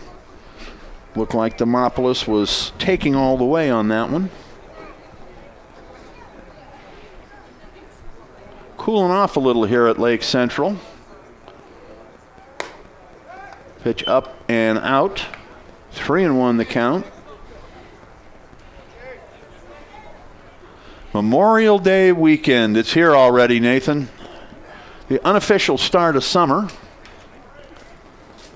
Here's the pitch. At the letters for a strike. The count goes full. 3-2 now with 2 out and 2 runners on. Let's see what happens here. See if the runners are moving. Outfield straight away. Fairly deep in left. Here's the pitch. Up high, ball 4. The bases are loaded. Now to bat number 13, Zach Turnbow. Jack Turnbow, the hitter. Hobart, tell you a couple of times, Nathan, they've been able to get that first out of the inning, but have trouble after that. Yep. 2 of the first 3 batters in this inning were outs, Keener and Gifford. And really, Mays should have been out. Yes, he should have. Mays was a routine infield, I wouldn't even call it a pop-up. It wasn't high enough to be a pop-up. Nope. It was just a routine little looper that should have been caught by the second baseman and wasn't. Line smash down the right field line, foul. Turnbaugh bidding for another triple. Singled, drove home a couple runs back in the first, ended up scoring himself. He was hit by a pitch and scored in the second. Grounded into a fielder's choice last inning. And was stranded at third. I got to tell you, Nathan, looking at Hobart out there, it's not surprising they're down 9-1. They just seem to be flat, no spring in their step, no energy. Popped up on the infield, sky high. Shortstop comes over behind the second base bag and makes the play. And guess what? Lake Central doesn't score 3 runs that inning. They don't score any runs, as a matter of fact. No runs in the inning. There was 1 hit. There was 1 walk. Check that. There were 2 walks. But no runs, and there were no errors as well. We're going to go now to the top half of the 5th. It's 9-1. Lake Central over Hobart here on the Region Sports Network, the only game in town. Jack's Warehouse, Indiana's newest indoor family fun center, is proud to sponsor sports on the Region Sports Network. Jack's Warehouse has fun activities for all ages, including go-karts, bumper cars, sky trail, laser tag, and an arcade. Jack's even has glow-in-the-dark mini golf. Located next to Omni on Route 41 in Schererville, Jack's has 6 party rooms available for events and parties. For more information, the website is jakswarehouse.com, and the phone number is 322-JAKS. You're listening to high school baseball coverage on the Region Sports Network and WRTW 90.5 FM, The Key. Casa Maria Banquet Hall on the grounds of St. Maria Goretti Church in Dyer can accommodate any event. A professional staff is on hand to help with all aspects of the event, such as decorating, organizing, and catering. 2 large reception areas means they can accommodate up to 375 guests. And Casa Maria's catering includes both family-style and buffet dining with 60-inch round tables that can seat up to 8. Casa Maria sets the mood with a dignified atmosphere that can impress the guests. Casa Maria Banquet Hall, 865-8956. Couple of changes, Nathan, for the Lake Central Indians here. At first base, Ryan Ruthroff will come in place of Jake Wisniewski, and Christian Moda stays in the game at second for Stephen Meyer. Come again with that, guys? Colin Studer is where? He's at third? Oh, center. He's in center for Ben Nissel. Colin Studer, a name you might recognize if you follow Lake Central football. Plays a little quarterback for Brett St. Germain. The other quarterback, Ethan Darter, also on this roster. Yep. There's a pitch over for a strike. We are in the 5th inning, top half. 9 runs, 10 hits, 1 error for the Indians. 1 run, 4 hits, and 4 errors for Hobart. Line smash. Second baseman has it on the outfield grass on the 1-hop. Throws to first in time. Nice play by the second baseman, Christian Moda, who just got in there. That's a tough play for your first defensive attempt there. But Christian Moda did a real nice job. And again, that's knowing how this turf plays. What does that say for Lake Central baseball, though, Nathan? You bring a guy in off of the bench who can make a play like that on his first opportunity. It just tells you what kind of depth they have. Yep. All right, 1 out in the inning. Let me get over here and see if I can't get my book right. Was that the Mickey Wolf? That was Mickey Wolf. Ground ball, smash up the middle, base hit for the leadoff man, Josh Yules. A 1-out single. And Hobart down big on the scoreboard, but Josh Yules not having a bad day at the plate at all. He's 2 for 3. He's got 2 of the Brickies' 5 hits. All right, runner at first. Number 2 hitter, Alex Batistatis, is up. Right-handed hitting shortstop. Here's the pitch, inside for a ball. Looks like the Lake Central JV team is in the house, or maybe it's the freshman ball club, but they're here watching. Good crowd on hand at the Lake Central side. Not too many Hobart fans. Slow grounder to short. Demopolis charges, has it, throws to first in time. 6-3 on the put out as Batistatos is retired. Now, Josh Yules, the base runner, goes to second, but now there are 2 out, and the cleanup man, check that, the number 3 hitter, Luke Bajelic, steps up to the plate. It's a real smart play by Demopolis there. He was charging hard on the ball. He took a look at second to see if he can get the force there. Realized he couldn't have made a strong throw to get the fast Batistatis at first. You know what? And there's a pitch over for a strike. At this point in the game, what Lake Central's looking for is outs. Yep. Sooner they can get 21 of them, the sooner they go home. With a 9-run lead, it's a pretty safe bet that they're going to hang on here. And they could end it in the bottom half of this inning, actually. If they That's score true. Two, if they score two yeah. runs. That's right. Forgot all about the slaughter rule. Well, I, for one, I'm not ready to go, Nathan. I'm enjoying myself, so I planned on doing a full 7 today. So we're going to stay here in timeout 7 innings and we'll just hang out? We're doing 7 either way. We'll have to fake it. Of course, we've got 15 minutes, Nathan, after the conclusion of the game. So it'll have to be a quick 7th inning. We'll make it fast. Well, we won't have to do a bottom half of the 7th because Lake Central is winning, and with a short top half of the 7th, Hobart has no chance to tie, Nathan. That can be done in 15 minutes.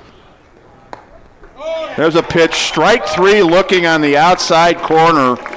Beautiful pitch. Bajelic didn't like it, but with 2 strikes, you got no choice but to be hacking at it. The inning is over. No runs, no hits. Check that, 1 hit, no errors, 1 left. End of 5.5, 9-1 Lake Central. We're back after this on the Region Sports Network, the only game in town.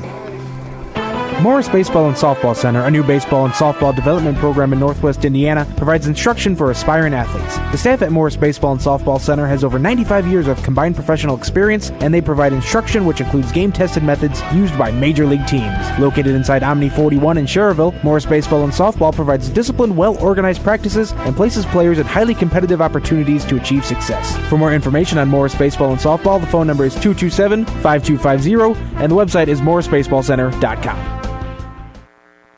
Concussions occur when trauma to the head or spine temporarily interferes with brain function. Seeking medical care as soon as possible is important in making a full recovery and reduces the risk of developing long-term problems. The concussion clinics at Community Hospital in Munster and St. Mary Medical Center in Hobart have a team of medical professionals experienced in evaluating and treating concussions. If you have a head or neck injury, don't wait. Head to the experts. For a head injury on the field, the court, or the ice, the phone number of the concussion clinics is 219-836-4461. You're listening to high school baseball coverage on the Region Sports Network and WRTW 90.5 FM, The Key. Welcome back into the Chicagoland and Northwest Indiana Chevy Dealers presentation of high school baseball here on the Region Sports Network and The Key, 90.5 FM with Nathan Laird. I'm Chris Ramirez at the beautiful new Lake Central baseball facility here. It's 9-1 in favor of the homestanding Indians. It's been a gorgeous spring day here for baseball. We haven't had a whole lot of perfect days but this season, but today certainly was one. I'm glad we came out and did this one.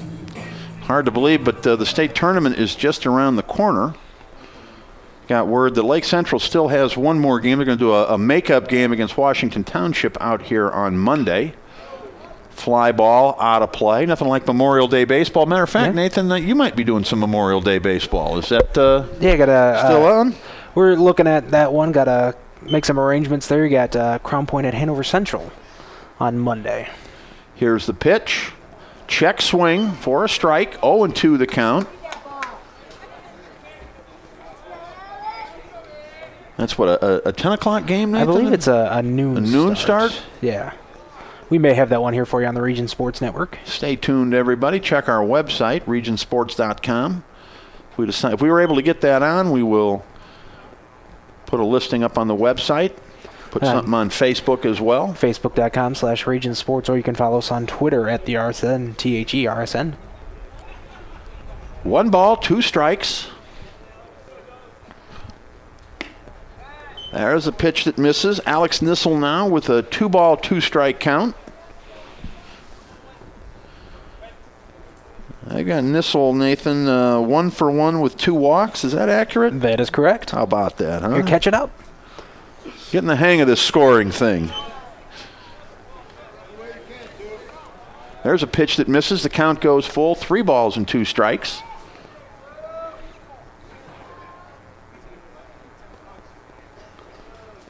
Zanola has the sign from the catcher. Turns and fires. Ground ball to short. Batistatos has it. Long throw across the diamond in time. 6-3 in the book, and Alex Nissel is retired. 15, Colin Studer. Colin Studer now the hitter. He came in for Ben Nissel, the center fielder.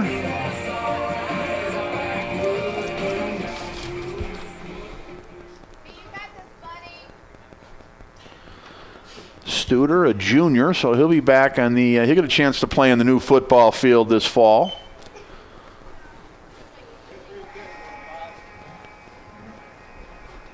Be a senior next year. If I remember right, he and Ethan Darter were splitting time at quarterback last fall, Nathan.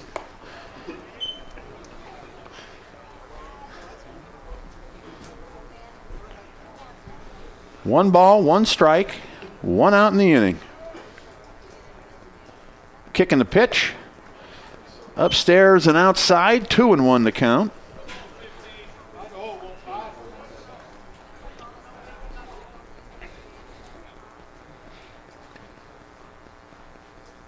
Zanola turns, fires, inside. Count goes to 3-1 now.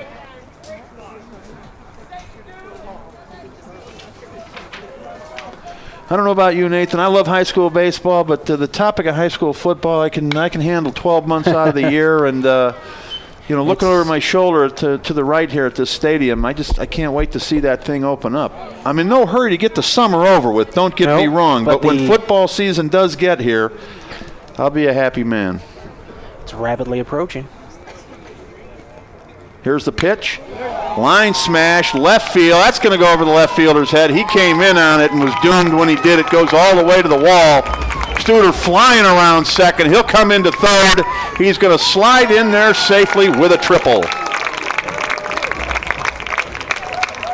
Once again, we see the Hobart outfielder taking a bad read on the baseball as it's hit on a line, and it got over Budgelik's head, and Studer was thinking 3 all the way on that one. He hit that on the nose. I mean, square on the nose, deep to left field, and made it all the way to the wall. And first thing the left fielder did on that, first thing he did was freeze. When he was thawed, he then took a step in, Nathan, was doomed at that point. You're better off to stay frozen.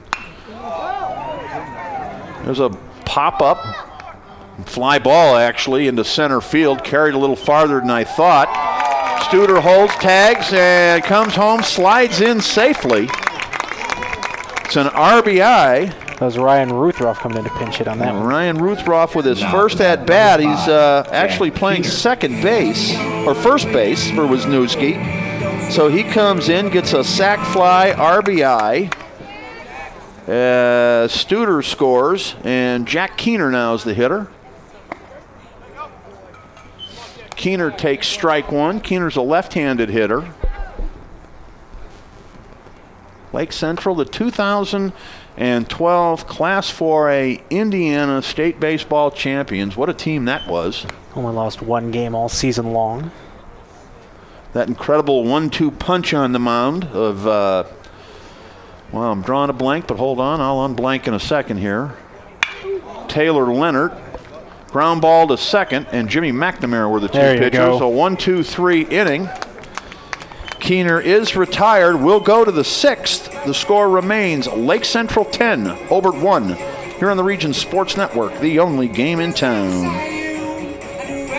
Hey, Hey, it's Tara for Christensen Chevy. Christensen Chevrolet is a local family-owned and operated Chevrolet dealership celebrating over 60 years in the community, serving all of Northwest Indiana and Chicagoland. If you stop in, you can see why families and businesses have put their trust in us for generations. At Christensen, we have an enormous inventory of new Chevys with all of your favorite models in stock, ready for immediate delivery. Because that's the Christensen way. We're Christensen Chevrolet, proud sponsor of our great local high school athletic programs on Indy Boulevard in Highland, or visit ChristensenChevy.com.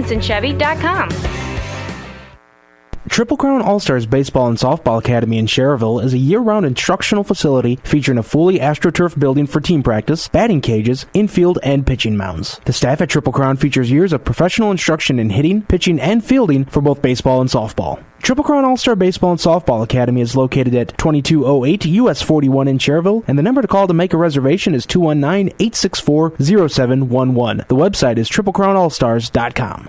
You're listening to high school baseball coverage on the Region Sports Network and WRTW 90.5 FM, The Key. Heating and Cooling Super Tech Mike Burbridge wants his friends and acquaintances to know that Burbs Heating and Air Conditioning is now open for business in Highland. Burbs is an HVAC veteran with over 30 years experience in the industry. To find out all that Burbs Heating and Air Conditioning can do for you, the phone number is 682-6484. And Nathan, it's a good time of year to get your Air conditioning checked and maybe even replaced. And Burbs can do that for you. Again, the number is 682-6484. Matter of fact, if anybody's gotten any of our Region Sports extras, game day extras, ground ball back to the pitcher, nice play by Vanderlee, throws over to first, in time, 1 out. Burbs has a coupon in there that you might want to take a look for. Now batting number 1, KJ Haluska. Of course, we talked a lot about the sectionals that are coming up next week. We got the brackets here for sectional number 1, which feature these Lake Central Indians. They won the last 4, I believe, Class 1A, excuse me, Class 4A sectional number 1 titles. So that one's hit softly too. Haluska will catch it on the fly. Just a soft line drive over to second. The brackets for that one you got in the opening round. And these all take place at Munster High School. Morton takes on Lowell in game number 1. That's on Wednesday at 6 o'clock. 2 games on Friday featuring Westside versus Highland and Lake Central versus Munster. What's going to be a real good ball game. We'll be able to hear that on the Region Sports Network. There's a base hit by Nixich right up the middle. A 2-out single to keep the inning alive. Yeah, the Lake Central Munster game. What is that, a semifinal round game, Nathan? Or that is the opening. That's the round? opening round, yeah. Yep, semifinal matchups. East Chicago awaits the winner of... Well, all the more reason, Nathan, for the IHSAA to get with the times and, adopt a seeding policy here. Because I don't think there's any doubt those would be the top 2 teams in that sectional. Morton is having a pretty good year, and they're probably going to come out of the top half of that bracket. Munster and Lake Central are top 2 teams. If they're playing Saturday night on Columbia Avenue under the lights, Nathan, there's hundreds of people at a game like that. But, on a opening round game, you're not going to see the same kind of crowd. At least the championship is on Monday now, is that right? Or Yep, at least Lake Central Munster still has the Friday night. It's still opening round, but it's a Friday night 7 o'clock start, so you're still playing under the lights there. Some of the biggest crowds I've ever seen for a high school baseball game were Lake Central and Munster.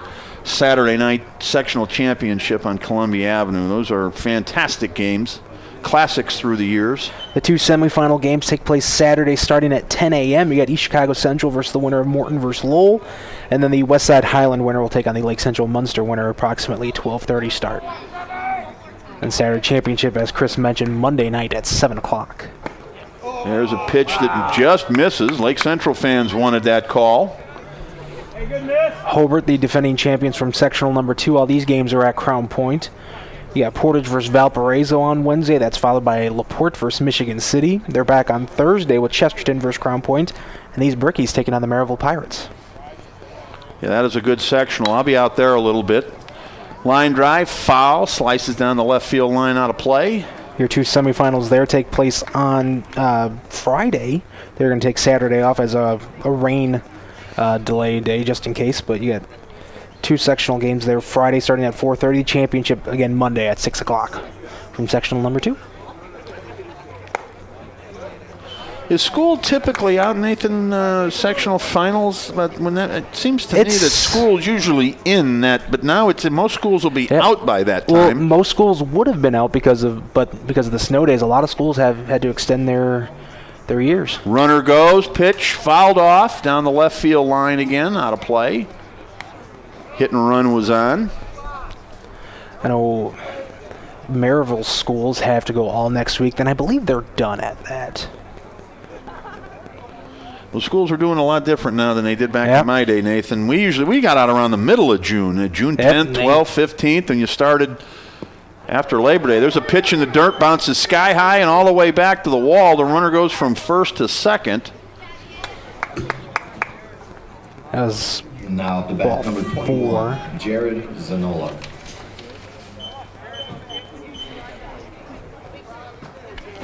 Zanola now steps up. Runners at first and second. That was ball 4, by the way. So that was a walk, not a wild pitch. My bad.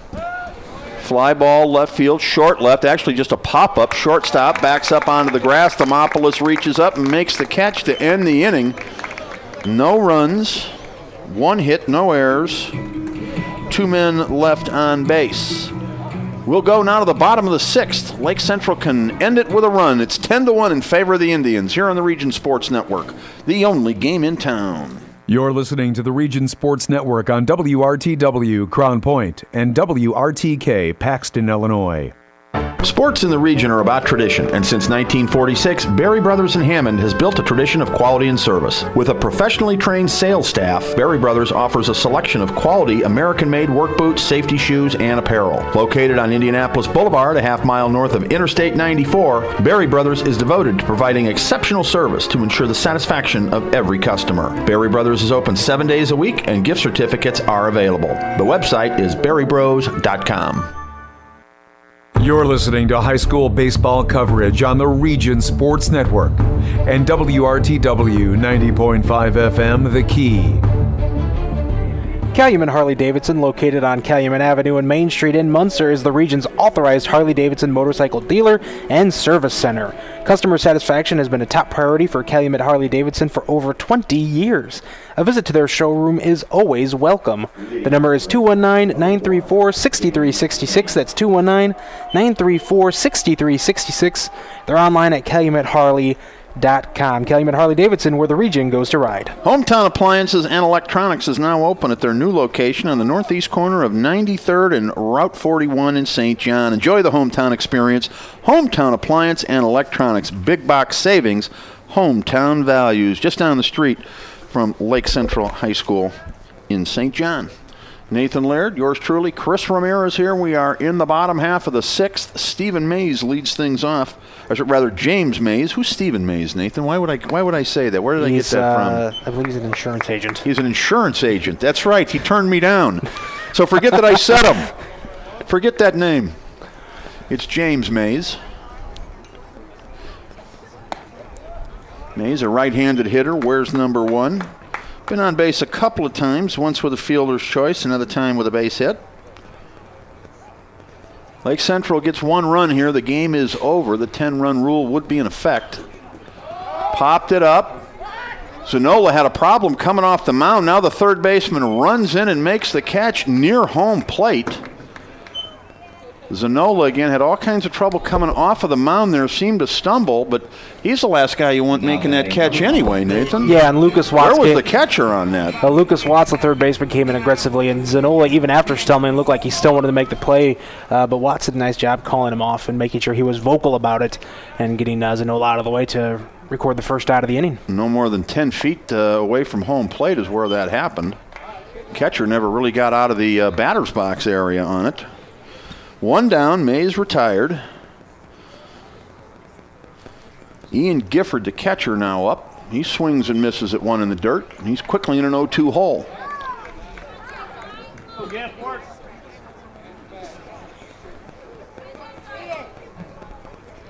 High school baseball will have it for you the rest of the way here this season.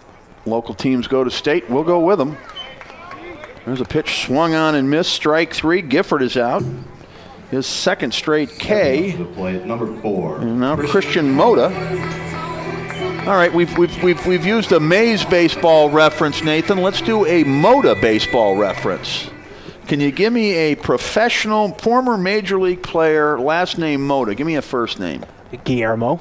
Guillermo's one. That's good. And Manny. Manny Moda. What was Manny famous for? I believe we've had this conversation when we did a Griffith game earlier this year. We talked about Modas. And I want to say it was on air. Here's the pitch. Because we talked about airplane, and that's why I think of Manny Moda. Manny Moda, an airplane? They make a Manny Moda reference in the movie Airplane. They do? They How do. was I? Come on, I don't remember that. Tell me when. It's when Ted Stryker is having some hallucinations and some voiceovers in his head, and there's like a PA announcer that says, "Now pinch hitting, Manny Moda." And that's what Manny Moda is famous for. That's the only reason I know who he is. It's from Airplane. I believe, and it may have been broken, but Manny Moda may be the all-time leader in pinch hits in Major League Baseball. We're going to look that up. He was at one point, I believe, when I was a kid, and I don't know that anybody's ever broken that record. And that's yours, kid. Manny Moda. He was with the Dodgers for a while, I remember. Well-traveled. Here's the pitch, fouled out of play. That's going to be a souvenir in the Lake Central bleachers. Nope, it clears him. Back into the construction zone. Are you saying pinch hit at bat appearances or hits? What do Possibly both. Okay. He had, I want to say it was around 150 pinch hits, Nathan, in his career. It's not around 150. It is exactly 150. He's third all time. Third all time. Who's ahead of him? Lenny Harris is at number 1 with that came after him then. 212, and Mark Sweeney at 175. I believe both of those came after him then, did they not? They did. Manny Moda. 3 balls, 2 strikes, 2 out. Here's the pitch to the left-hander in the dirt, ball 4. And Moda is on first base. Could we call him the potential winning run, Nathan? I guess we could. Because he is. Litwicki.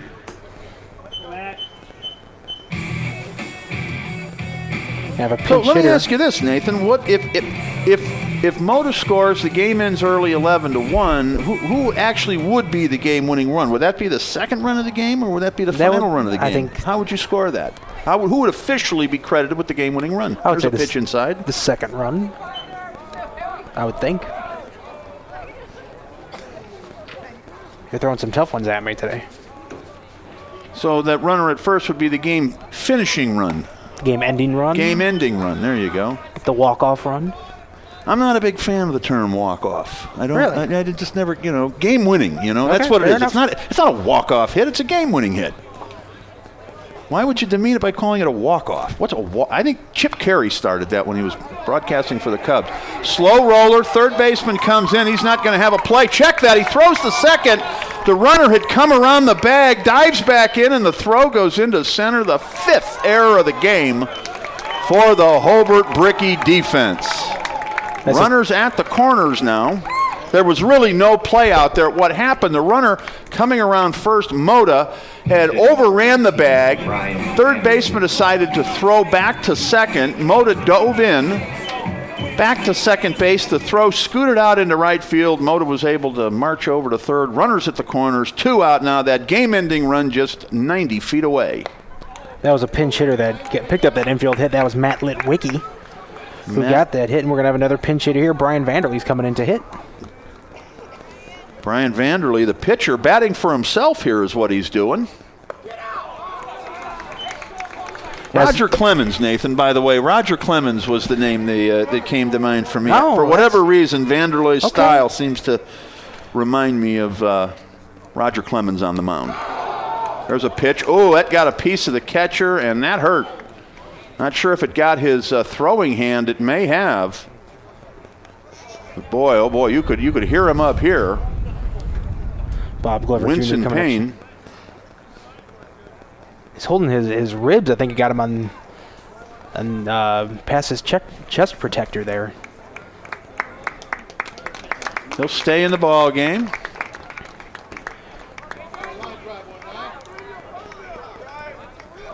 So I think if Vanderlee drives in the final run, the winning run, Plus, with the game he threw on the mound, he'd be up for one of our awards if he was able to end the game right here. Well, if he pitches a complete game, 6-hitter, and drives in the final run, yeah, he's definitely getting one of the awards. I'm thinking blue collar. Yeah, he's already up for him. Barry Brothers anyways. blue collar. I think the game-winning hit would kind of cement it for him here. But we'll have to determine. Well, here we go. 3-2, 2 out, 2 on. Game on the line. Here's the pitch from Zanola. Fly ball, center field. Center fielder goes back, makes the catch, and we're going to play 7 today, folks. No runs in the inning. 2 men left on base. We'll go to the 7th. It's 10-1 in favor of Lake Central. Here on the Region Sports Network, the only game in town. You're listening to the Region Sports Network on WRTW Crown Point and WRTK Paxton, Illinois. Strachan Van Til is a full-service grocery and fresh food store committed to the complete satisfaction of you, our customers. We provide you with a friendly shopping experience in a clean, safe environment. Strachan Van Til remains dedicated to the communities we serve by supporting organizations and events that enhance the quality of life, like Region High School Sports on WRTW 90.5 FM The Key. To learn more about Strachan Van Til, we are on the web at strachanvantil.com. Quality service and selection. It's a Strachan Van Til thing. At the Crowell Companies, our customers are more than just numbers on a ledger or anonymous people who sign up online. Our customers are the families we see at the ball fields, the grocery store, and all around the community. That's because for nearly 50 years, the Crowell Companies have been part of the community right here in Northwest Indiana, offering personalized custom services that only a local company can provide. For home, auto, and business insurance, it's the Crowell Companies, 923-2131. And online at crowellinsurance.com. The Crowell Companies, home of the insurance superheroes. You're listening to high school baseball coverage on the Region Sports Network and WRTW 90.5 FM The Key. And we're back here at Lake Central High School. We go to the 7th, 10-1 in favor of the Indians. They're just 3 outs away from finishing off the Hobart Brickies here on Senior Day. There's a pitch inside. Of course, Nathan, we learned a little while ago Lake Central actually does get one more home game, so they'll play Washington Township on Sunday, or Monday rather. So Senior Day is officially today, but in reality the kids will get one more opportunity to come back here and do it. Last scheduled home game. The final scheduled home game. It's kind of like a bonus game for the seniors then, really. You get to do it one more time and on a day off from school, no less. And Washington Township, a solid 1A program. But like you said, a nice warm-up for LCA. I expect to see some of these guys who are coming in late in this ballgame. They'll probably get in some starts on Monday. 10 runs, 12 hits, and an error for the Indians. 1, 6, and 5 for the Hobart Brickies. There's ball 4. Mickey Wolf is on base.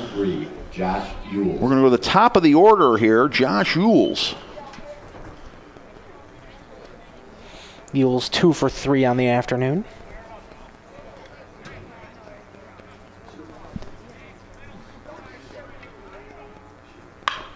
Line drive down the left field line, slicing foul. Got out just a little bit in front of that one, did Josh Yules.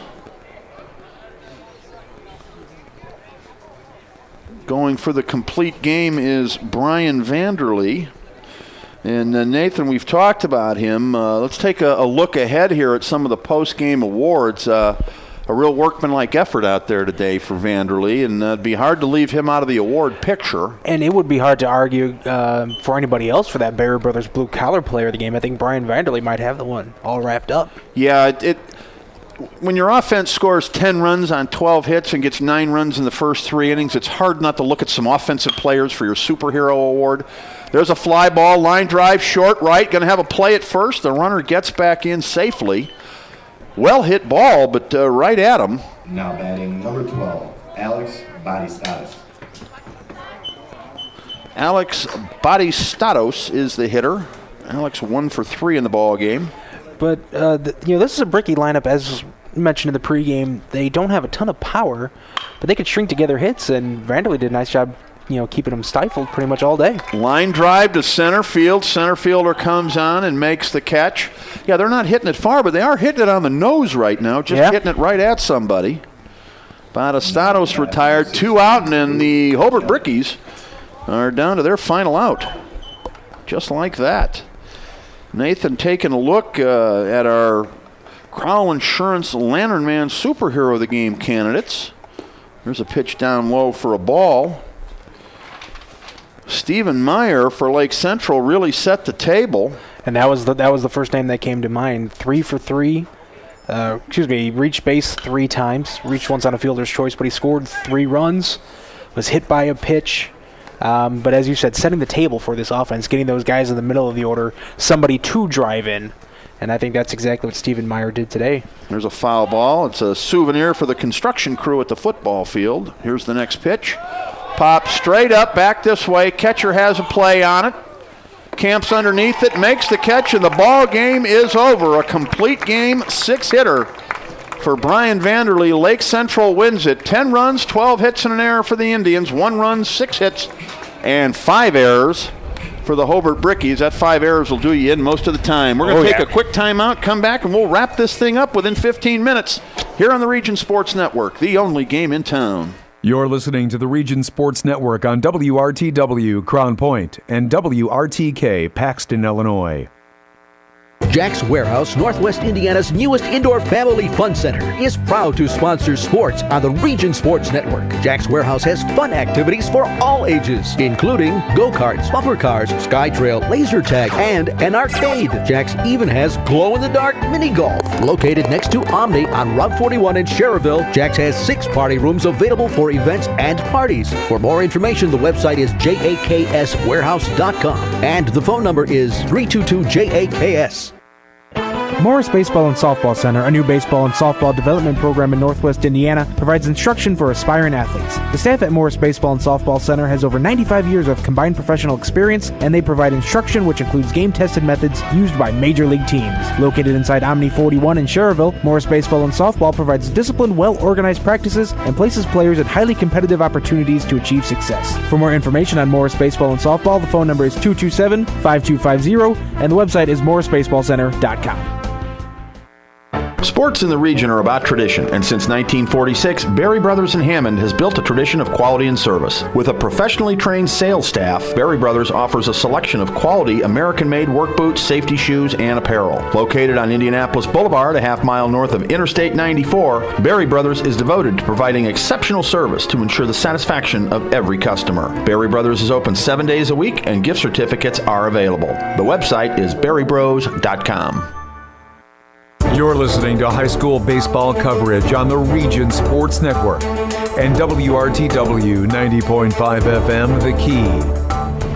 And we're back out here at Lake Central. We've gone final. The Indians win it big today, 10-1 is the final score. Jeff Sander and Bob Glover Jr. Chatting about the ball game out in front of home plate right now. The Hobart Brickies, after that 5-error performance, running some wind sprints in the outfield, and who can blame their coaching staff for that? I thought the Brickies looked extremely flat-footed and a bit listless out here tonight, and kind of played like that, Nathan. The Lake Central Indians jumped on them from the very beginning. There's a difference between getting beat by a better team and losing like that, and 5 errors, and as you said, some of the body language and everything. Just, I think the Brickies are ready for Memorial Day weekend. I believe you're right, Nathan. Let's go over it again. The line score here, 10 runs, 12 hits, and an error for the victorious Indians.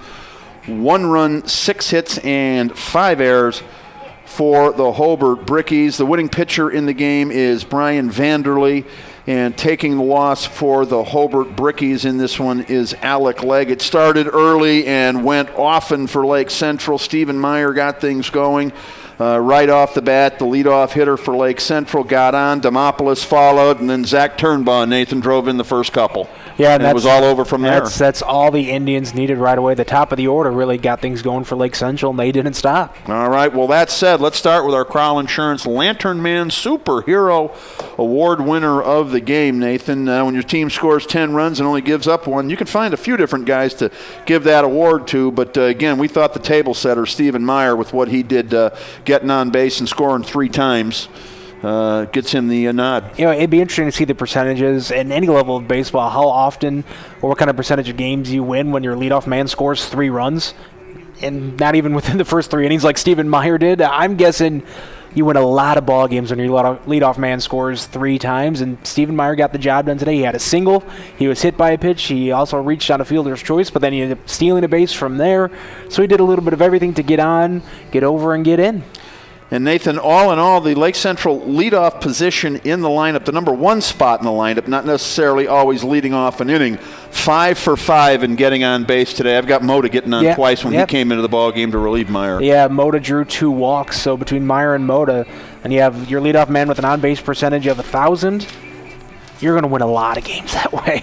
All right, well, that is the Crowell Insurance Lantern Man Superhero of the Game. Crowell Companies with offices open from 9 to 9 Monday through Friday and Saturdays till 2 o'clock in Highland, Maryville, and Michigan City. Crowell Companies proud to recognize the superheroes on the baseball diamond. Now let's move over to sort of the antithesis, if you will, Nathan, of the superhero of the game. It's the Berry Brothers Blue Collar, and what this is, for those of you guys tuned into a broadcast for the first time, the Blue Collar Award is a lot of times the player maybe that doesn't have the best stat line in the ball game or whose name might not appear in the article in the newspaper tomorrow, guy who did the little things. But today, Nathan, we went with somebody whose name will definitely be in the paper tomorrow. That's going to be Brian Vanderlee, the starting pitcher for the Lake Central Indians. The term pitching to the score exists for a reason. When a starter is staked to that big of a lead, he might not be so careful on the mound. He might give up some runs because you have that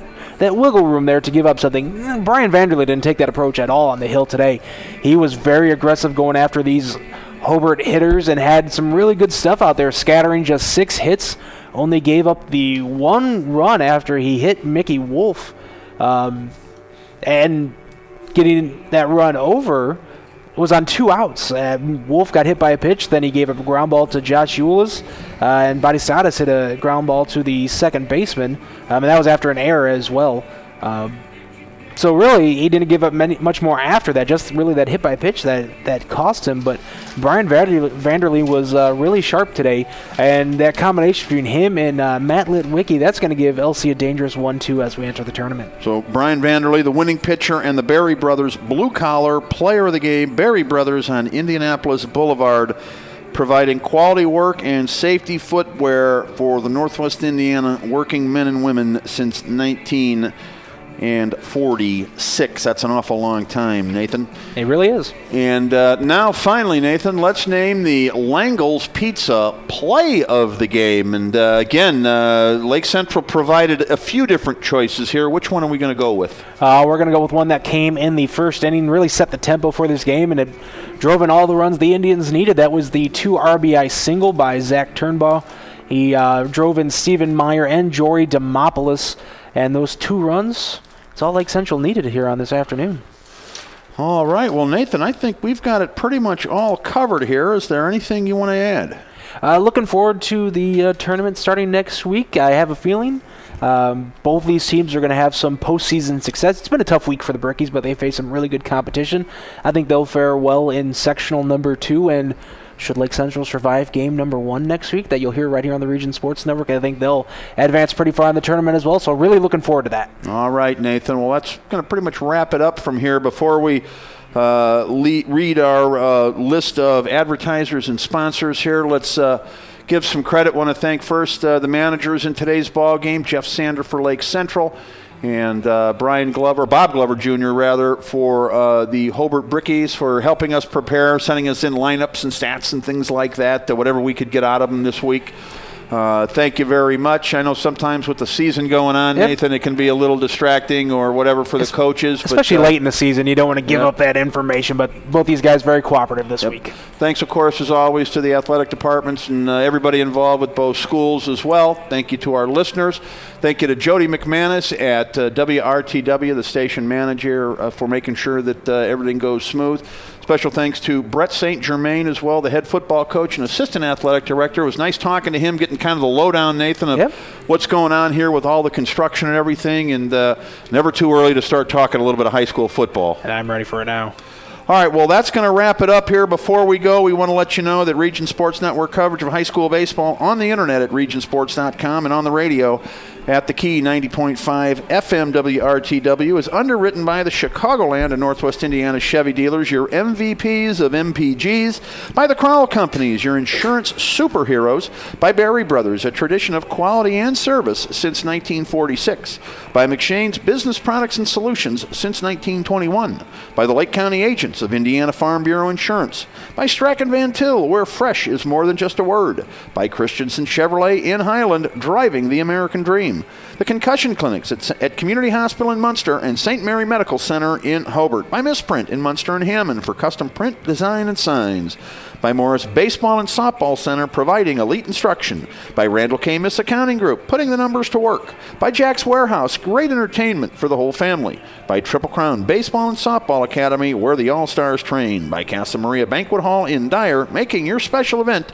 an unforgettable experience, by Langle's Pizza in Highland, Cherville, and Crown Point, by Enbridge Energy, by Burbs Heating and Air Conditioning, by Calumet Harley-Davidson, where the region goes to ride, and by the Town Club Restaurant, steak and seafood for over 65 years on 45th Avenue in Highland. All right, that's going to do it for us here. Nathan, any final thoughts?